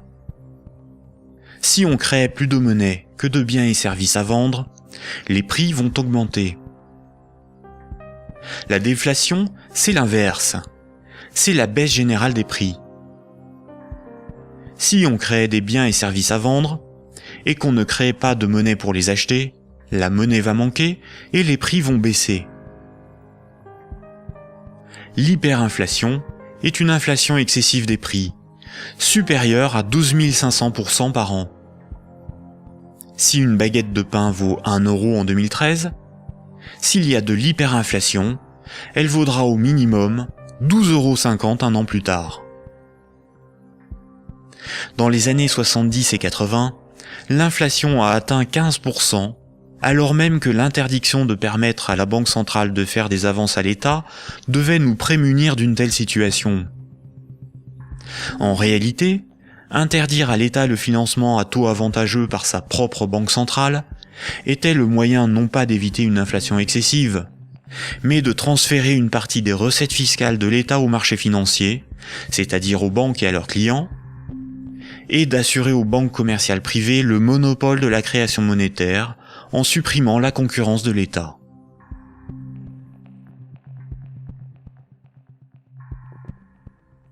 Voici ce qu'on pouvait lire en 1924, avant la Grande Dépression de 1929, dans le magazine de l'Association des banquiers des États-Unis. Le capital doit assurer sa propre protection par tous les moyens possibles, grâce à la coalition et à la législation. Les dettes doivent être collectées et les hypothèques exercées le plus rapidement possible. Lorsque les personnes ordinaires perdent leur maison à travers le processus de la loi, elles deviennent plus dociles et peuvent plus facilement être dirigées grâce au bras fort du gouvernement représenté par les principaux acteurs financiers et par une puissance centrale due aux richesses. Ces vérités sont bien connues de nos principaux intervenants, qui s'appliquent désormais à créer un impérialisme permettant de gouverner le monde. En divisant les votants grâce au système de partis politiques, nous les manipulons afin qu'ils dépensent toute leur énergie pour des problèmes n'ayant aucune importance. C'est donc grâce à une action discrète que nous garantirons la pérennité de ce que nous avons si bien planifié et accompli. Rappelez-vous, dans l'Antiquité, la monnaie physique a été inventée par des souverains pour lever des armées, conquérir de nouveaux territoires et instaurer une dépendance des peuples à la monnaie par la levée des impôts. Toutes les dettes devaient être réglées avec la monnaie du souverain. Cela lui permettait d'acheter les richesses aux populations avec la monnaie qu'il fabriquait lui-même. Une seule et même organisation gérait la fabrication de la monnaie, les armées, la législation, la justice et les forces de l'ordre. Aujourd'hui encore, la monnaie reste un instrument de domination et un élément clé de la géopolitique. Le siècle dernier a été celui du dollar américain. Le dollar américain est de loin la monnaie la plus répandue sur Terre. Le budget militaire américain est égal aux dépenses militaires de tous les autres pays réunis. Tous les ans, ce budget est voté par le Congrès et généreusement financé par la Banque fédérale américaine. Fondée en 1913, la Banque fédérale américaine est une banque privée et non une institution publique. La force militaire permet aux États-Unis d'assurer le statut de monnaie de réserve mondiale au dollar américain et de l'imposer dans le commerce international. Avant les attentats du 11 septembre 2001, les pays clés indépendants du système monétaire anglo-saxon étaient l'Afghanistan, l'Irak, le Soudan, la Libye, la Syrie, Cuba, la Corée du Nord, la Somalie et l'Iran. Les États-Unis et leurs alliés ont attaqué l'Afghanistan, l'Irak et la Libye. En Libye, une banque centrale opérationnelle a été créée par les soi-disant rebelles avant même que la guerre ne soit finie. Le colonel Kadhafi, Saddam Hussein et Kennedy ont en commun d'avoir défié la domination du dollar américain du cartel de banques privées qui dirige la Banque fédérale américaine. Aujourd'hui, les banques centrales sont indépendantes de tout pouvoir politique et sont coordonnées à l'échelle mondiale par la Banque des banques centrales, la BRI, Banque des règlements internationaux, située à Bâle en Suisse. Ce n'est pas une institution publique, elle n'a aucun mandat, ses membres ne sont pas élus, et pourtant c'est probablement le cœur du futur gouvernement mondial. L'application de la loi par les tribunaux, les forces de l'ordre, l'armée, sont comme des services assurés par les États à la corporation bancaire, qui contrôle aussi les plus grandes entreprises du monde. La propagande et la guerre permettent d'étendre la zone d'influence des monnaies, et donc le pouvoir de ceux qui en contrôlent la production. Sans la création monétaire par les banques commerciales privées, l'économie ne pourrait pas se développer, et le financement des États par les impôts et les taxes ne serait pas possible.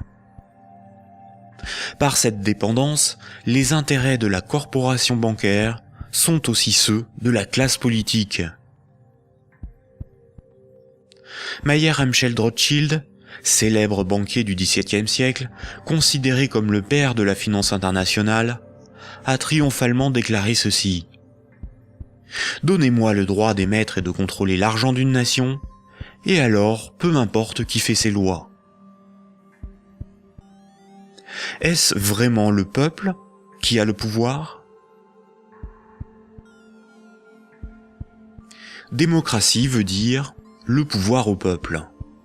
En grec, démos c'est le peuple et kratos c'est le pouvoir. Dans un état de droit, celui qui établit les lois a le pouvoir. En démocratie, c'est le peuple qui écrit et vote les lois. Une aristocratie, c'est le pouvoir au meilleur. En grec, aristos, c'est le meilleur, et kratos, c'est le pouvoir. En aristocratie, ce sont les meilleurs qui ont le pouvoir et établissent les lois. Une oligarchie, c'est le pouvoir à un petit nombre. Oligos, c'est un petit nombre. En oligarchie, c'est un petit nombre qui a le pouvoir. En France, nous sommes sous un régime dénommé gouvernement représentatif. Tous les 5 ans, on demande au peuple d'élire ses représentants parmi un groupe d'hommes politiques, dénommé classe politique. Les représentants écrivent et votent les lois, pas le peuple. Nous sommes donc dans une oligarchie. Historiquement, le terme de démocratie pour désigner le gouvernement représentatif a été employé dans les années 1830 pour tromper l'opinion publique et faire croire au peuple qu'il a le pouvoir. Ce mensonge perdure encore de nos jours. Si nous étions en démocratie, nous voterions nous-mêmes les lois, par des votations ou des référendums, et nous pourrions aussi en écrire, en proposer. En France, les représentants du peuple sont des politiciens de carrière, pour beaucoup fonctionnaires et issus de classes supérieures, âgés de 60 ans en moyenne.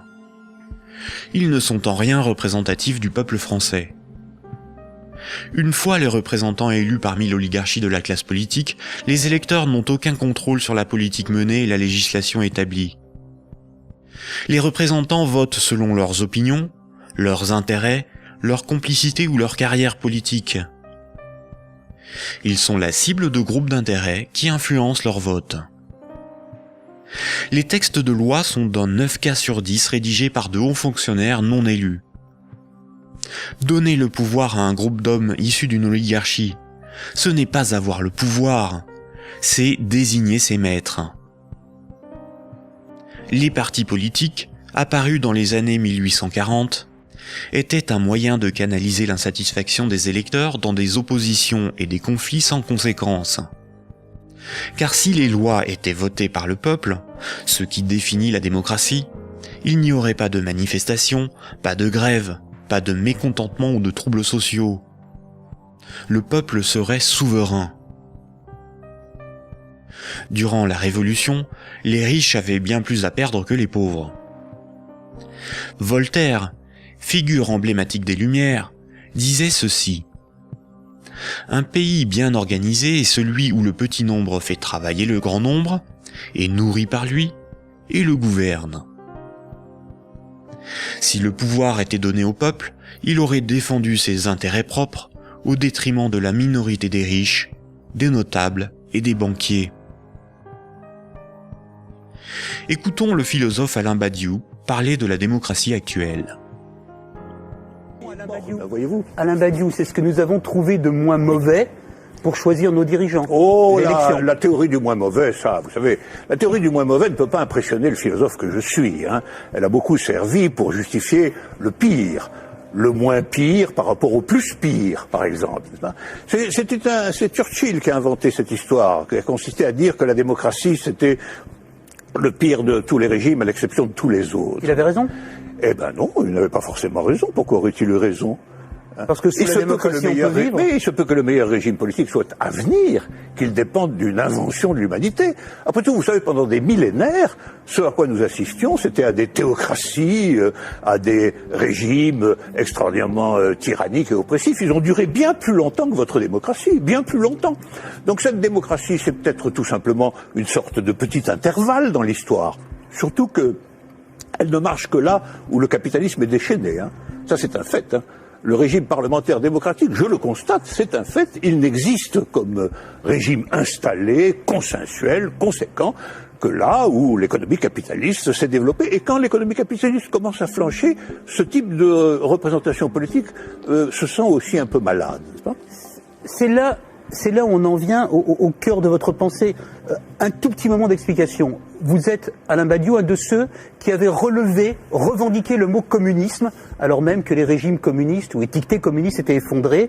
Vous aspirez à un régime politique qui serait placé sous le signe de l'égalité. Tout votre livre, toute la République de Platon, tourne autour de cette idée. La cité idéale, c'est la cité de l'égalité, la cité de l'idée juste, donc du communisme. Et quand vous nous dites, pour moi, le capitalisme, c'est l'équivalent de la démocratie, là est la racine de votre rejet de la démocratie, je ne vous trahis pas. De cette démocratie-là, parce que je n'accepterai pas de dire que je rejette la démocratie. Vous avez parlé tout à l'heure d'une illusion démocratique, mais la démocratie que nous connaissons aujourd'hui, c'est elle qui est l'illusion démocratique. Parce que personne, dans le débat politique français ou étranger, dans les pays démocratiques, ne veut abolir le capitalisme. C'est ça le sujet. C'est pas exactement ça. C'est un petit peu plus précis. C'est parce que les différents gestionnaires possibles de notre société sont des gens qui, de toute façon, admettent pour l'essentiel l'ordre établi. Ça, il faut en convenir. D'ailleurs, s'ils n'admettaient pas les uns et les autres l'ordre établi, ils n'accepteraient pas de se succéder comme ils le font.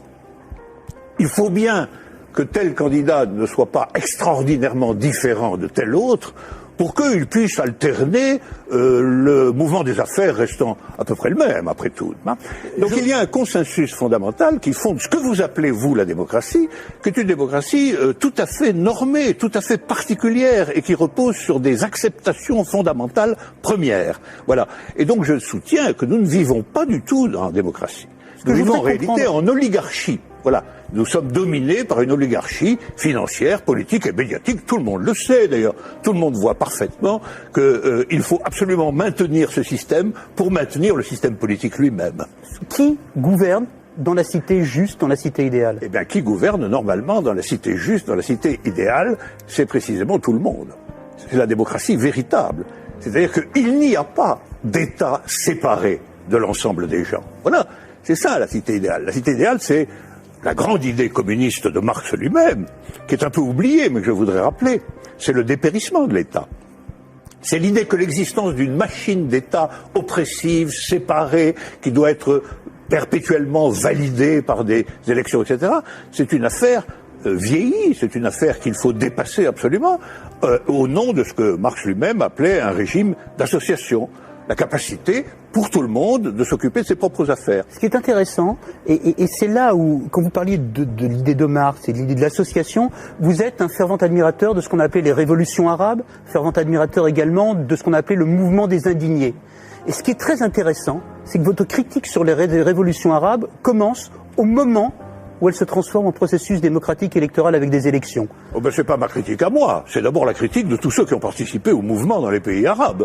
Ils ont été légèrement surpris et déconcertés par le résultat des élections. Mais le principe même des élections... Comme moi je l'ai été en mai 68. Eux aussi ils disent élections piège à con maintenant, maintenant qu'ils ont les partis islamistes dits modérés sur le dos. C'est comme si, après une révolution, une tempête révolutionnaire démocratique extraordinaire, on vous présentait un massif parti démocrate chrétien comme le vainqueur des élections. Ben vous seriez un peu étonné tout de même. C'est bien la preuve qu'il y a deux sens du mot démocratie qui ne sont pas du tout homogènes. Sauf que la revendication, Alain Badiou, la revendication du peuple contre les dictateurs, c'était de pouvoir voter. Bon, ça c'est la revendication du peuple contre les dictateurs, c'était que les dictateurs s'en aillent. Mais ça, après... c'était leur revendication unanime. Sur la question du vote, il y a eu d'innombrables débats. Comment, quand, dans quelles conditions? Ces débats ont souvent été tranchés par des autorités extérieures au mouvement populaire lui-même. En Égypte, par exemple, ils ont été largement tranchés par l'armée. Autant dire par ce qui restait du régime d'avant. Parce que la révolution a été volée par l'armée. Mais les Tunisiens, par exemple... Le gouvernement représentatif, en ne donnant aucun pouvoir aux pauvres, aux ouvriers et aux paysans, garantit la protection des intérêts des plus puissants et des plus riches. Aujourd'hui encore, le citoyen n'est qu'un électeur, un emprunteur et un consommateur. Il est informé par des médias inféodés aux grands groupes financiers et industriels dont ils sont pour la plupart la propriété. Le vote des lois par les citoyens, le référendum d'initiative populaire, ou la mise en place d'un parlement tiré au sort dans la population comme le sont les jurys populaires, qui sont des évolutions démocratiques élémentaires, sont systématiquement dénigrés dans les médias. L'Union européenne est une organisation soutenue à l'origine par les élites américaines pour éviter l'apparition d'une puissance concurrente en Europe de l'Ouest. Elle est néolibérale et structurellement antidémocratique. Si les peuples européens écrivaient et votaient eux-mêmes les lois de l'Union, Bruxelles ne serait pas la seconde place de lobbying après Washington. L'Union européenne est le royaume de Goldman Sachs et de la haute finance, dont les hommes se retrouvent à la tête de nombreuses institutions et même de certains États. Et nombreuses sont les carrières politiques se prolongeant dans le privé, au service des lobbies ou dans les grandes entreprises. Ce que nous appelons des euros, ce qui est sur notre compte en banque, ce ne sont pas des euros, mais une dette en euros. Ce que nous appelons crédit, prêt ou emprunt, ce n'est qu'une création de monnaie temporaire. Ce que nous appelons démocratie n'est pas une démocratie, mais une oligarchie. Ce que nous appelons un citoyen n'est rien d'autre qu'un électeur. Ces manipulations du langage empêchent les intellectuels, les politiciens, les journalistes et les électeurs de penser le monde. Elles dissimulent avec habileté le pouvoir sans égal des corporations, de la finance et du secteur bancaire.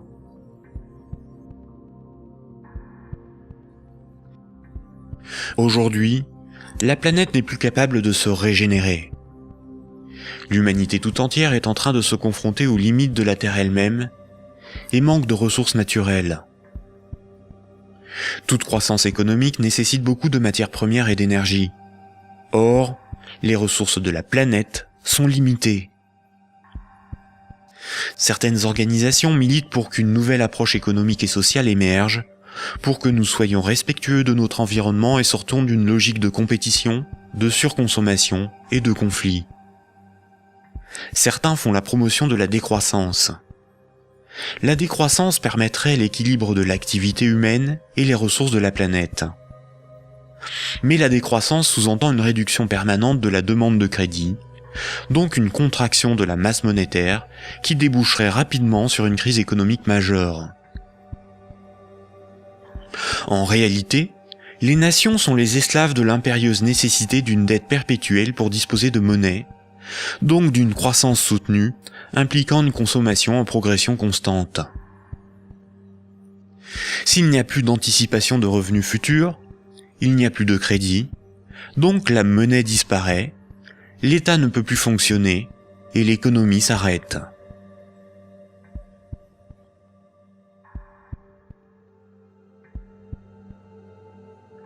La monnaie en circulation est créée par les banques contre intérêt lorsqu'elles accordent des crédits et détruite lors du remboursement des crédits.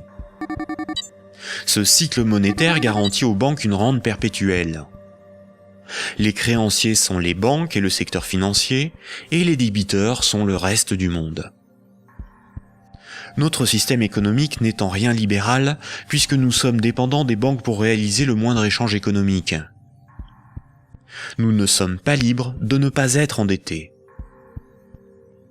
La rareté de la monnaie organise la concurrence entre les individus, entre les entreprises, entre les nations. Les banques créent la monnaie en fonction de leurs propres intérêts et non en fonction de l'intérêt général.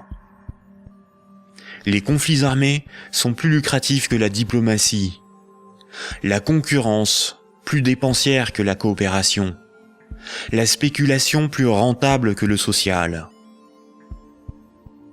Si les banques pouvaient nous vendre l'air que l'on respire, elles le feraient. Pour certains philosophes des siècles passés, voici l'ordre naturel des choses. Le divin représente l'ordre supérieur. L'ordre moral est guidé par le divin, par le sacré. L'ordre politique est guidé, lui, par la morale. Et la finance, elle, est au service de l'ordre politique. Mais si la monnaie n'est plus le reflet des échanges économiques de ceux qui créent les richesses réelles, mais le moyen par lequel ces richesses réelles sont échangées, l'argent devient le maître du monde. Une inversion des ordres s'opère. Le divin est remplacé par l'argent. N'a de valeur que ce qui a un prix. Les marchés font office de morale. Rien ne doit enfreindre les lois du marché, bénéfiques pour l'humanité. La finance est au service des marchés. Les financiers sont les nouveaux prophètes, ils défendent l'immanente main invisible. La politique et l'État sont au service de la finance, car ils en sont dépendants. Ils sont forcés de défendre les intérêts de la finance au détriment de ceux des peuples. Frédéric Bastiat, économiste politique au XIXe siècle, disait ceci. Quand le pillage devient un moyen d'existence pour un groupe d'hommes qui vit au sein de la société, ce groupe finit par créer pour lui-même tout un système juridique qui autorise le pillage et un code moral qui le glorifient.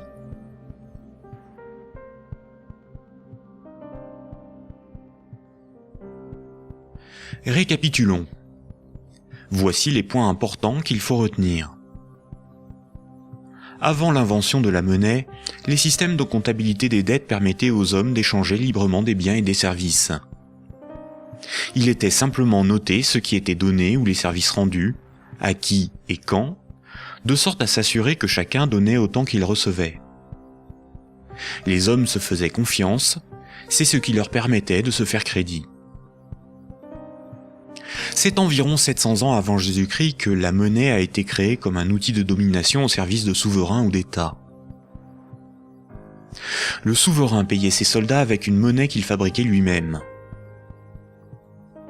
Les soldats forçaient les paysans à accepter cette monnaie comme paiement. Le souverain s'assurait que personne d'autre ne produisait cette monnaie. Les faux monnayeurs étaient sévèrement punis. Le souverain levait ensuite un impôt dans sa propre monnaie. Les paysans étaient donc obligés de se procurer de la monnaie du souverain pour payer leurs impôts et éviter de finir esclaves, emprisonnés ou pendus. La monnaie permettait donc au souverain de payer son armée, de maintenir l'ordre par la violence et d'extorquer des biens et services à ses sujets. Dès lors, le terme de dette a été progressivement dévoyé. On disait que ceux qui ne payaient pas leurs impôts avaient une dette envers le souverain. C'est faux.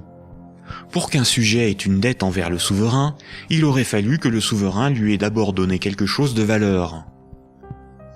Or, le souverain exigeait avec violence et sans contrepartie de la monnaie qu'il était le seul à fabriquer. Le mythe de la monnaie remplaçant le troc masque le fait que celui qui a le pouvoir de créer la monnaie peut s'approprier le travail d'autrui sans contrepartie. De nos jours, les institutions qui créent la monnaie sont les banques commerciales privées dont le but est le profit. Elles créent la monnaie lorsqu'elles accordent des crédits, et elles détruisent la monnaie lorsque les emprunteurs remboursent leurs crédits. En fonction de leur bilan, les banques créent aussi de la monnaie à partir de rien pour leurs propres dépenses. Quand, par exemple, on demande du pain à quelqu'un, il est bien normal de le lui rendre plus tard. On a une dette envers cette personne. C'est la morale qui nous dicte ce comportement, à juste titre. Mais quand une banque fait crédit, elle ne prête pas l'argent qu'elle possède. Elle le crée à partir de rien. Quand un emprunteur est endetté vis-à-vis d'une banque, la banque ne lui a rien donné. Elle exige pourtant qu'on lui rende quelque chose qu'elle ne possédait pas avant d'accorder le crédit, majoré d'un intérêt pour le service rendu. C'est parce que la loi protège ce privilège qu'elles peuvent contraindre les emprunteurs à rembourser leur crédit, quitte à saisir leurs biens et à les envoyer en prison. Il s'agit là d'un rapport de force. Les soi-disant dettes issues des crédits bancaires sont un moyen par lequel les banques extorquent une partie de notre travail contre une création de monnaie temporaire. En associant la notion de dette avec le crédit bancaire, cette pratique a été moralisée et donc normalisée.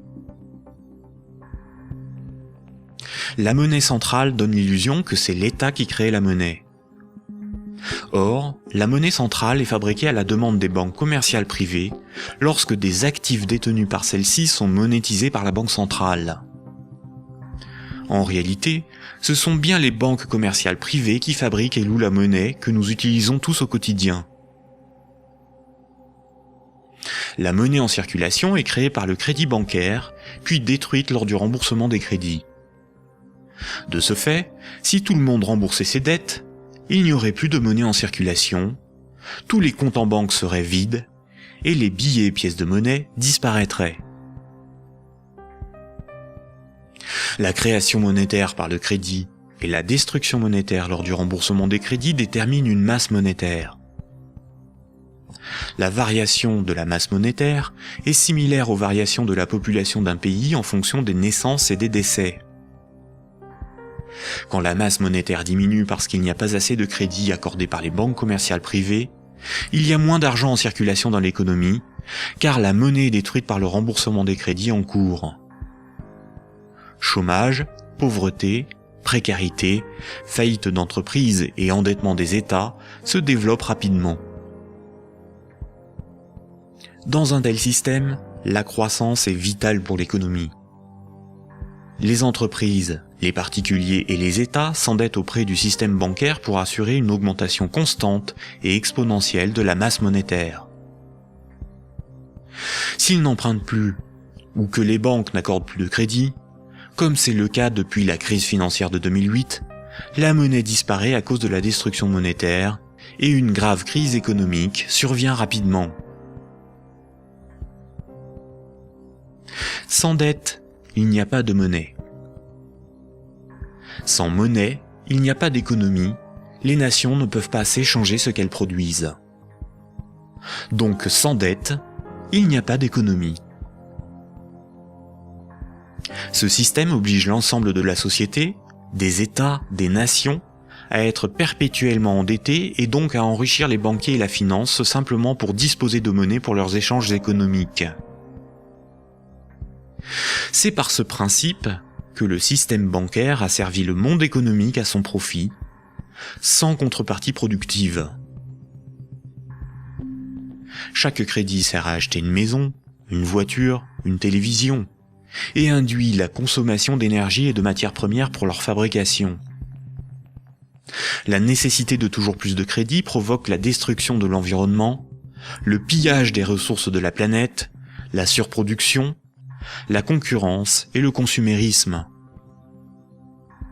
Tant que chaque unité de monnaie, chaque euro, sera issu d'un crédit bancaire, les banques gouverneront le monde et l'humanité pillera la planète et détruira l'environnement pour enrichir l'oligarchie financière.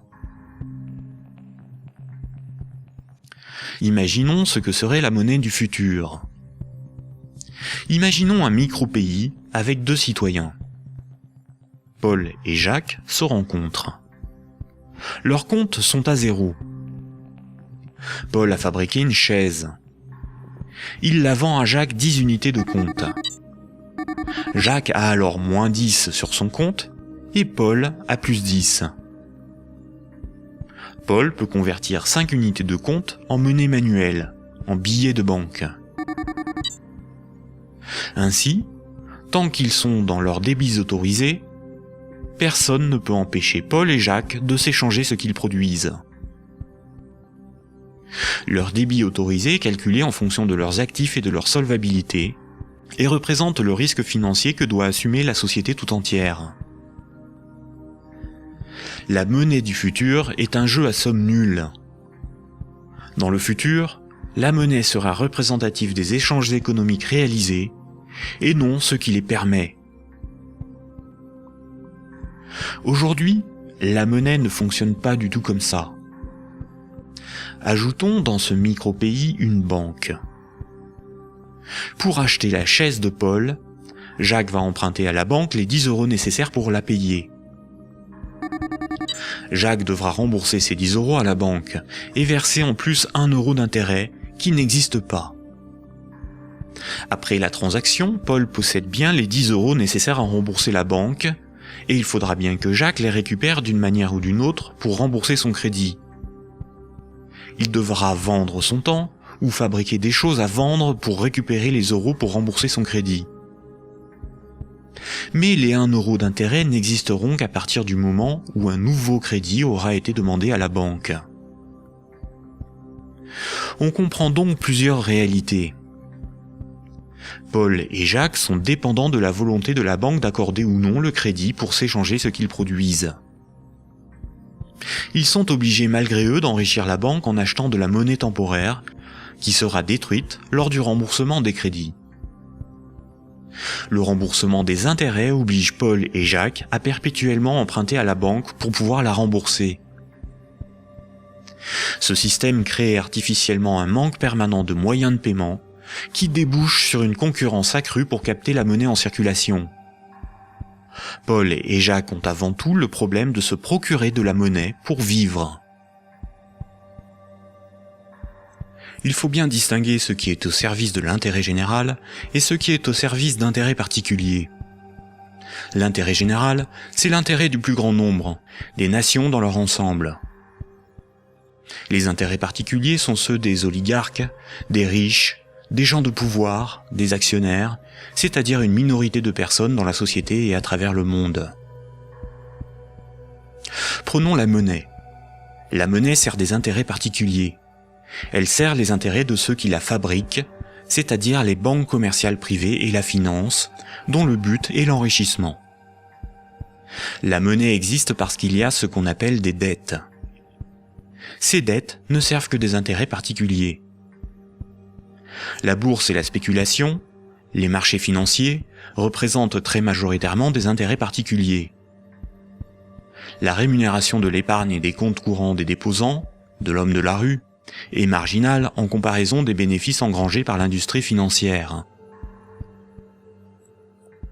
Le système politique, qui est censé défendre l'intérêt général, est forcé de protéger les privilèges des banques, des corporations et de la finance. Depuis les Lumières et la Révolution française, les régimes politiques basés sur l'élection de représentants ont été voulus parce qu'ils sont antidémocratiques. Ils permettent de défendre les intérêts de la classe supérieure et des élites par l'établissement de collusions toujours plus fortes entre la classe politique et les oligarchies financières et capitalistiques dont ils sont dépendants. La guerre est souvent financée par les riches et les banquiers. Seules des révolutions, des rébellions ou des révoltes se veulent véritablement au service de ceux qui les mènent. Les guerres, elles, ne servent que rarement l'intérêt général. La science, l'environnement, la santé, l'éducation, le progrès technique sont au service de l'intérêt général. En réalité, avec la privatisation de l'ensemble de ces domaines, ils sont de plus en plus au service d'intérêts particuliers afin d'en tirer le maximum de profit. La généralisation de l'économie de marché s'accompagne d'une concentration des richesses telle qu'à l'échelle mondiale, les 85 personnes les plus riches ont autant que les 3,5 milliards les plus pauvres. Et ces disparités ne cessent aussi de s'accroître dans les pays développés. La majorité productive s'appauvrit quand une minorité financière et capitalistique s'enrichit. Les riches n'ont jamais été aussi riches. Comment en est-on arrivé à une telle situation ? Pourquoi n'y a-t-il pas de mobilisation ou de révolte contre le capitalisme et la finance déchaînée qui ne cessent de dicter leurs lois aux nations ? La dictature parfaite serait une dictature qui aurait les apparences de la démocratie, une prison sans murs dont les prisonniers ne songeraient pas à s'évader. Un système d'esclavage où, grâce à la consommation et au divertissement, les esclaves auraient l'amour de leur servitude. Aldous Huxley, dans Le meilleur des mondes. La croissance, essentielle à la domination de la finance, nécessite des travailleurs consommateurs dociles et manipulables. La télévision les divertit par les jeux, les séries, le voyeurisme de la télé-réalité et un flot d'informations brutes, sans aucune analyse, ne jouant que sur la force des images, l'émotionnel et les peurs primaires. On y fait l'apologie de l'oligarchie, des idoles, du consumérisme, de la légèreté, du sexe et de la bêtise. Consommer, c'est être libre et heureux, réfléchir est futile et ennuyeux. Le vocabulaire est réduit, le sens des mots dévoyé, de sorte qu'il n'est plus possible de penser la réalité.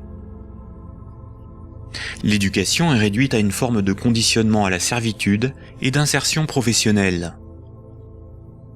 Un individu inculte n'a qu'un horizon de pensée limité, et plus sa pensée est bornée à des préoccupations futiles, moins il peut se révolter. La destruction des États-nations, de la cellule familiale, la négation des identités culturelles, religieuses et sexuelles, sont les moyens de supprimer tous leurs repères aux individus. Ils n'ont alors ni l'environnement social et institutionnel, ni les ressources mentales pour s'opposer à la domination mondiale des multinationales et de l'oligarchie financière, politique et capitalistique. Il faut comprendre que la télévision, la radio et la presse sont des médias unidirectionnels, alors que l'Internet est multidirectionnel. Les médias unidirectionnels sont maîtrisés par un petit nombre de personnes soigneusement sélectionnées par les oligarchies politiques et financières pour délivrer des programmes servant leurs intérêts. L'opinion du citoyen est ainsi formatée, maîtrisée, contrôlée. À l'inverse, sur l'Internet, tous les intellectuels, philosophes et journalistes peuvent s'exprimer, partager leurs analyses, et le citoyen peut librement choisir ses sources d'information, partager ses opinions et en débattre. Pour maîtriser la liberté de l'Internet, l'oligarchie crée une fausse dissidence sous la forme de médias qui semblent subversifs, comme Mediapart, Rue 89, Le Canard enchaîné, le magazine Marianne, ou encore des organisations comme Wikileaks, dont la fonction est de canaliser les citoyens les plus critiques sur des sujets sans importance, d'organiser leur indignation, de monter les uns contre les autres, et de décrédibiliser les analyses réellement subversives. Et quand le prêt-à-penser perd trop de terrain, la liberté d'opinion et d'expression n'existe plus. L'Internet tout entier est diabolisé au nom de la démocratie, de la République, ou encore de la lutte contre un terrorisme fictif ou fabriqué. Les grands médias qualifient de racistes, de terroristes, de fascistes, de xénophobes, d'antisémites, de négationnistes, de conspirationnistes ceux qui analysent les faits, critiquent le système et tentent d'en exposer les fondements. Ces grossiers amalgames visent à empêcher le public d'écouter leurs discours, d'étudier leurs arguments et de débattre de leurs idées.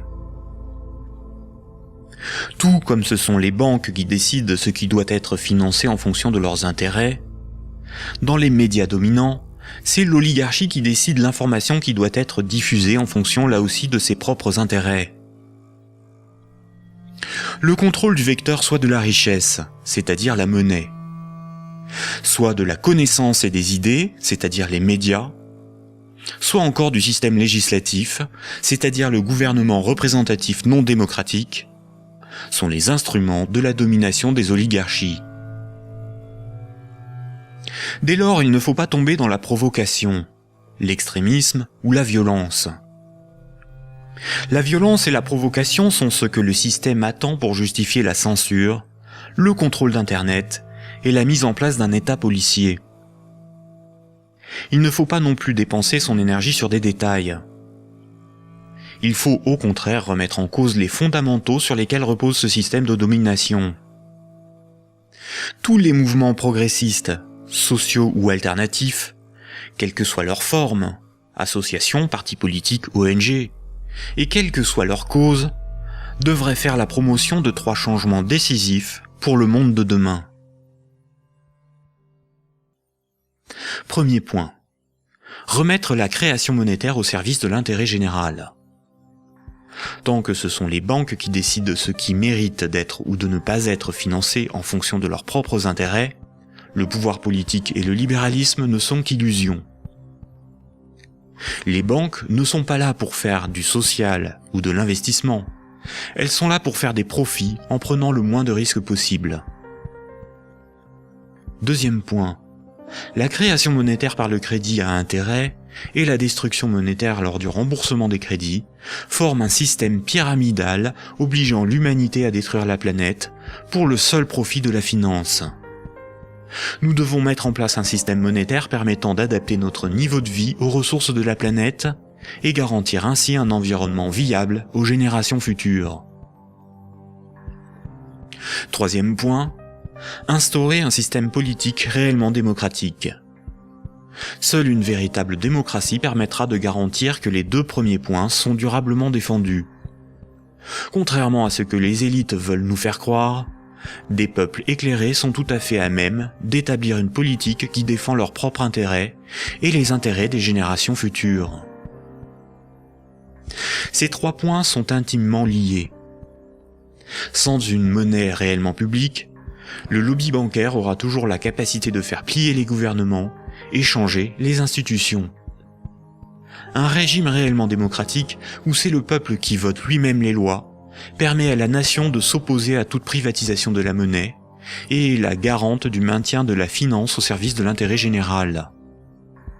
Une création monétaire publique et l'instauration d'une véritable démocratie sont indissociables, car l'un est le garant de l'autre.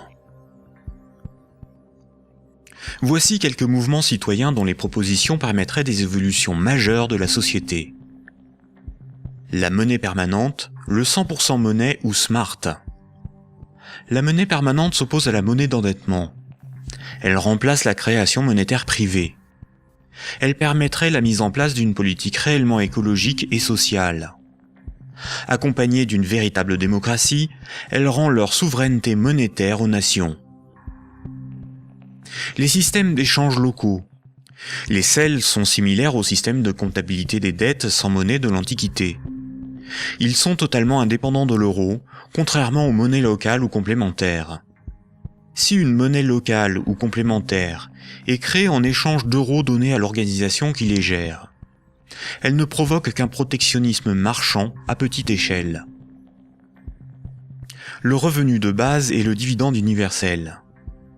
Tout en bouleversant les rapports sociaux, il impose de repenser la notion de travail, de justice, et induit une refonte du système monétaire pour être appliqué à grande échelle.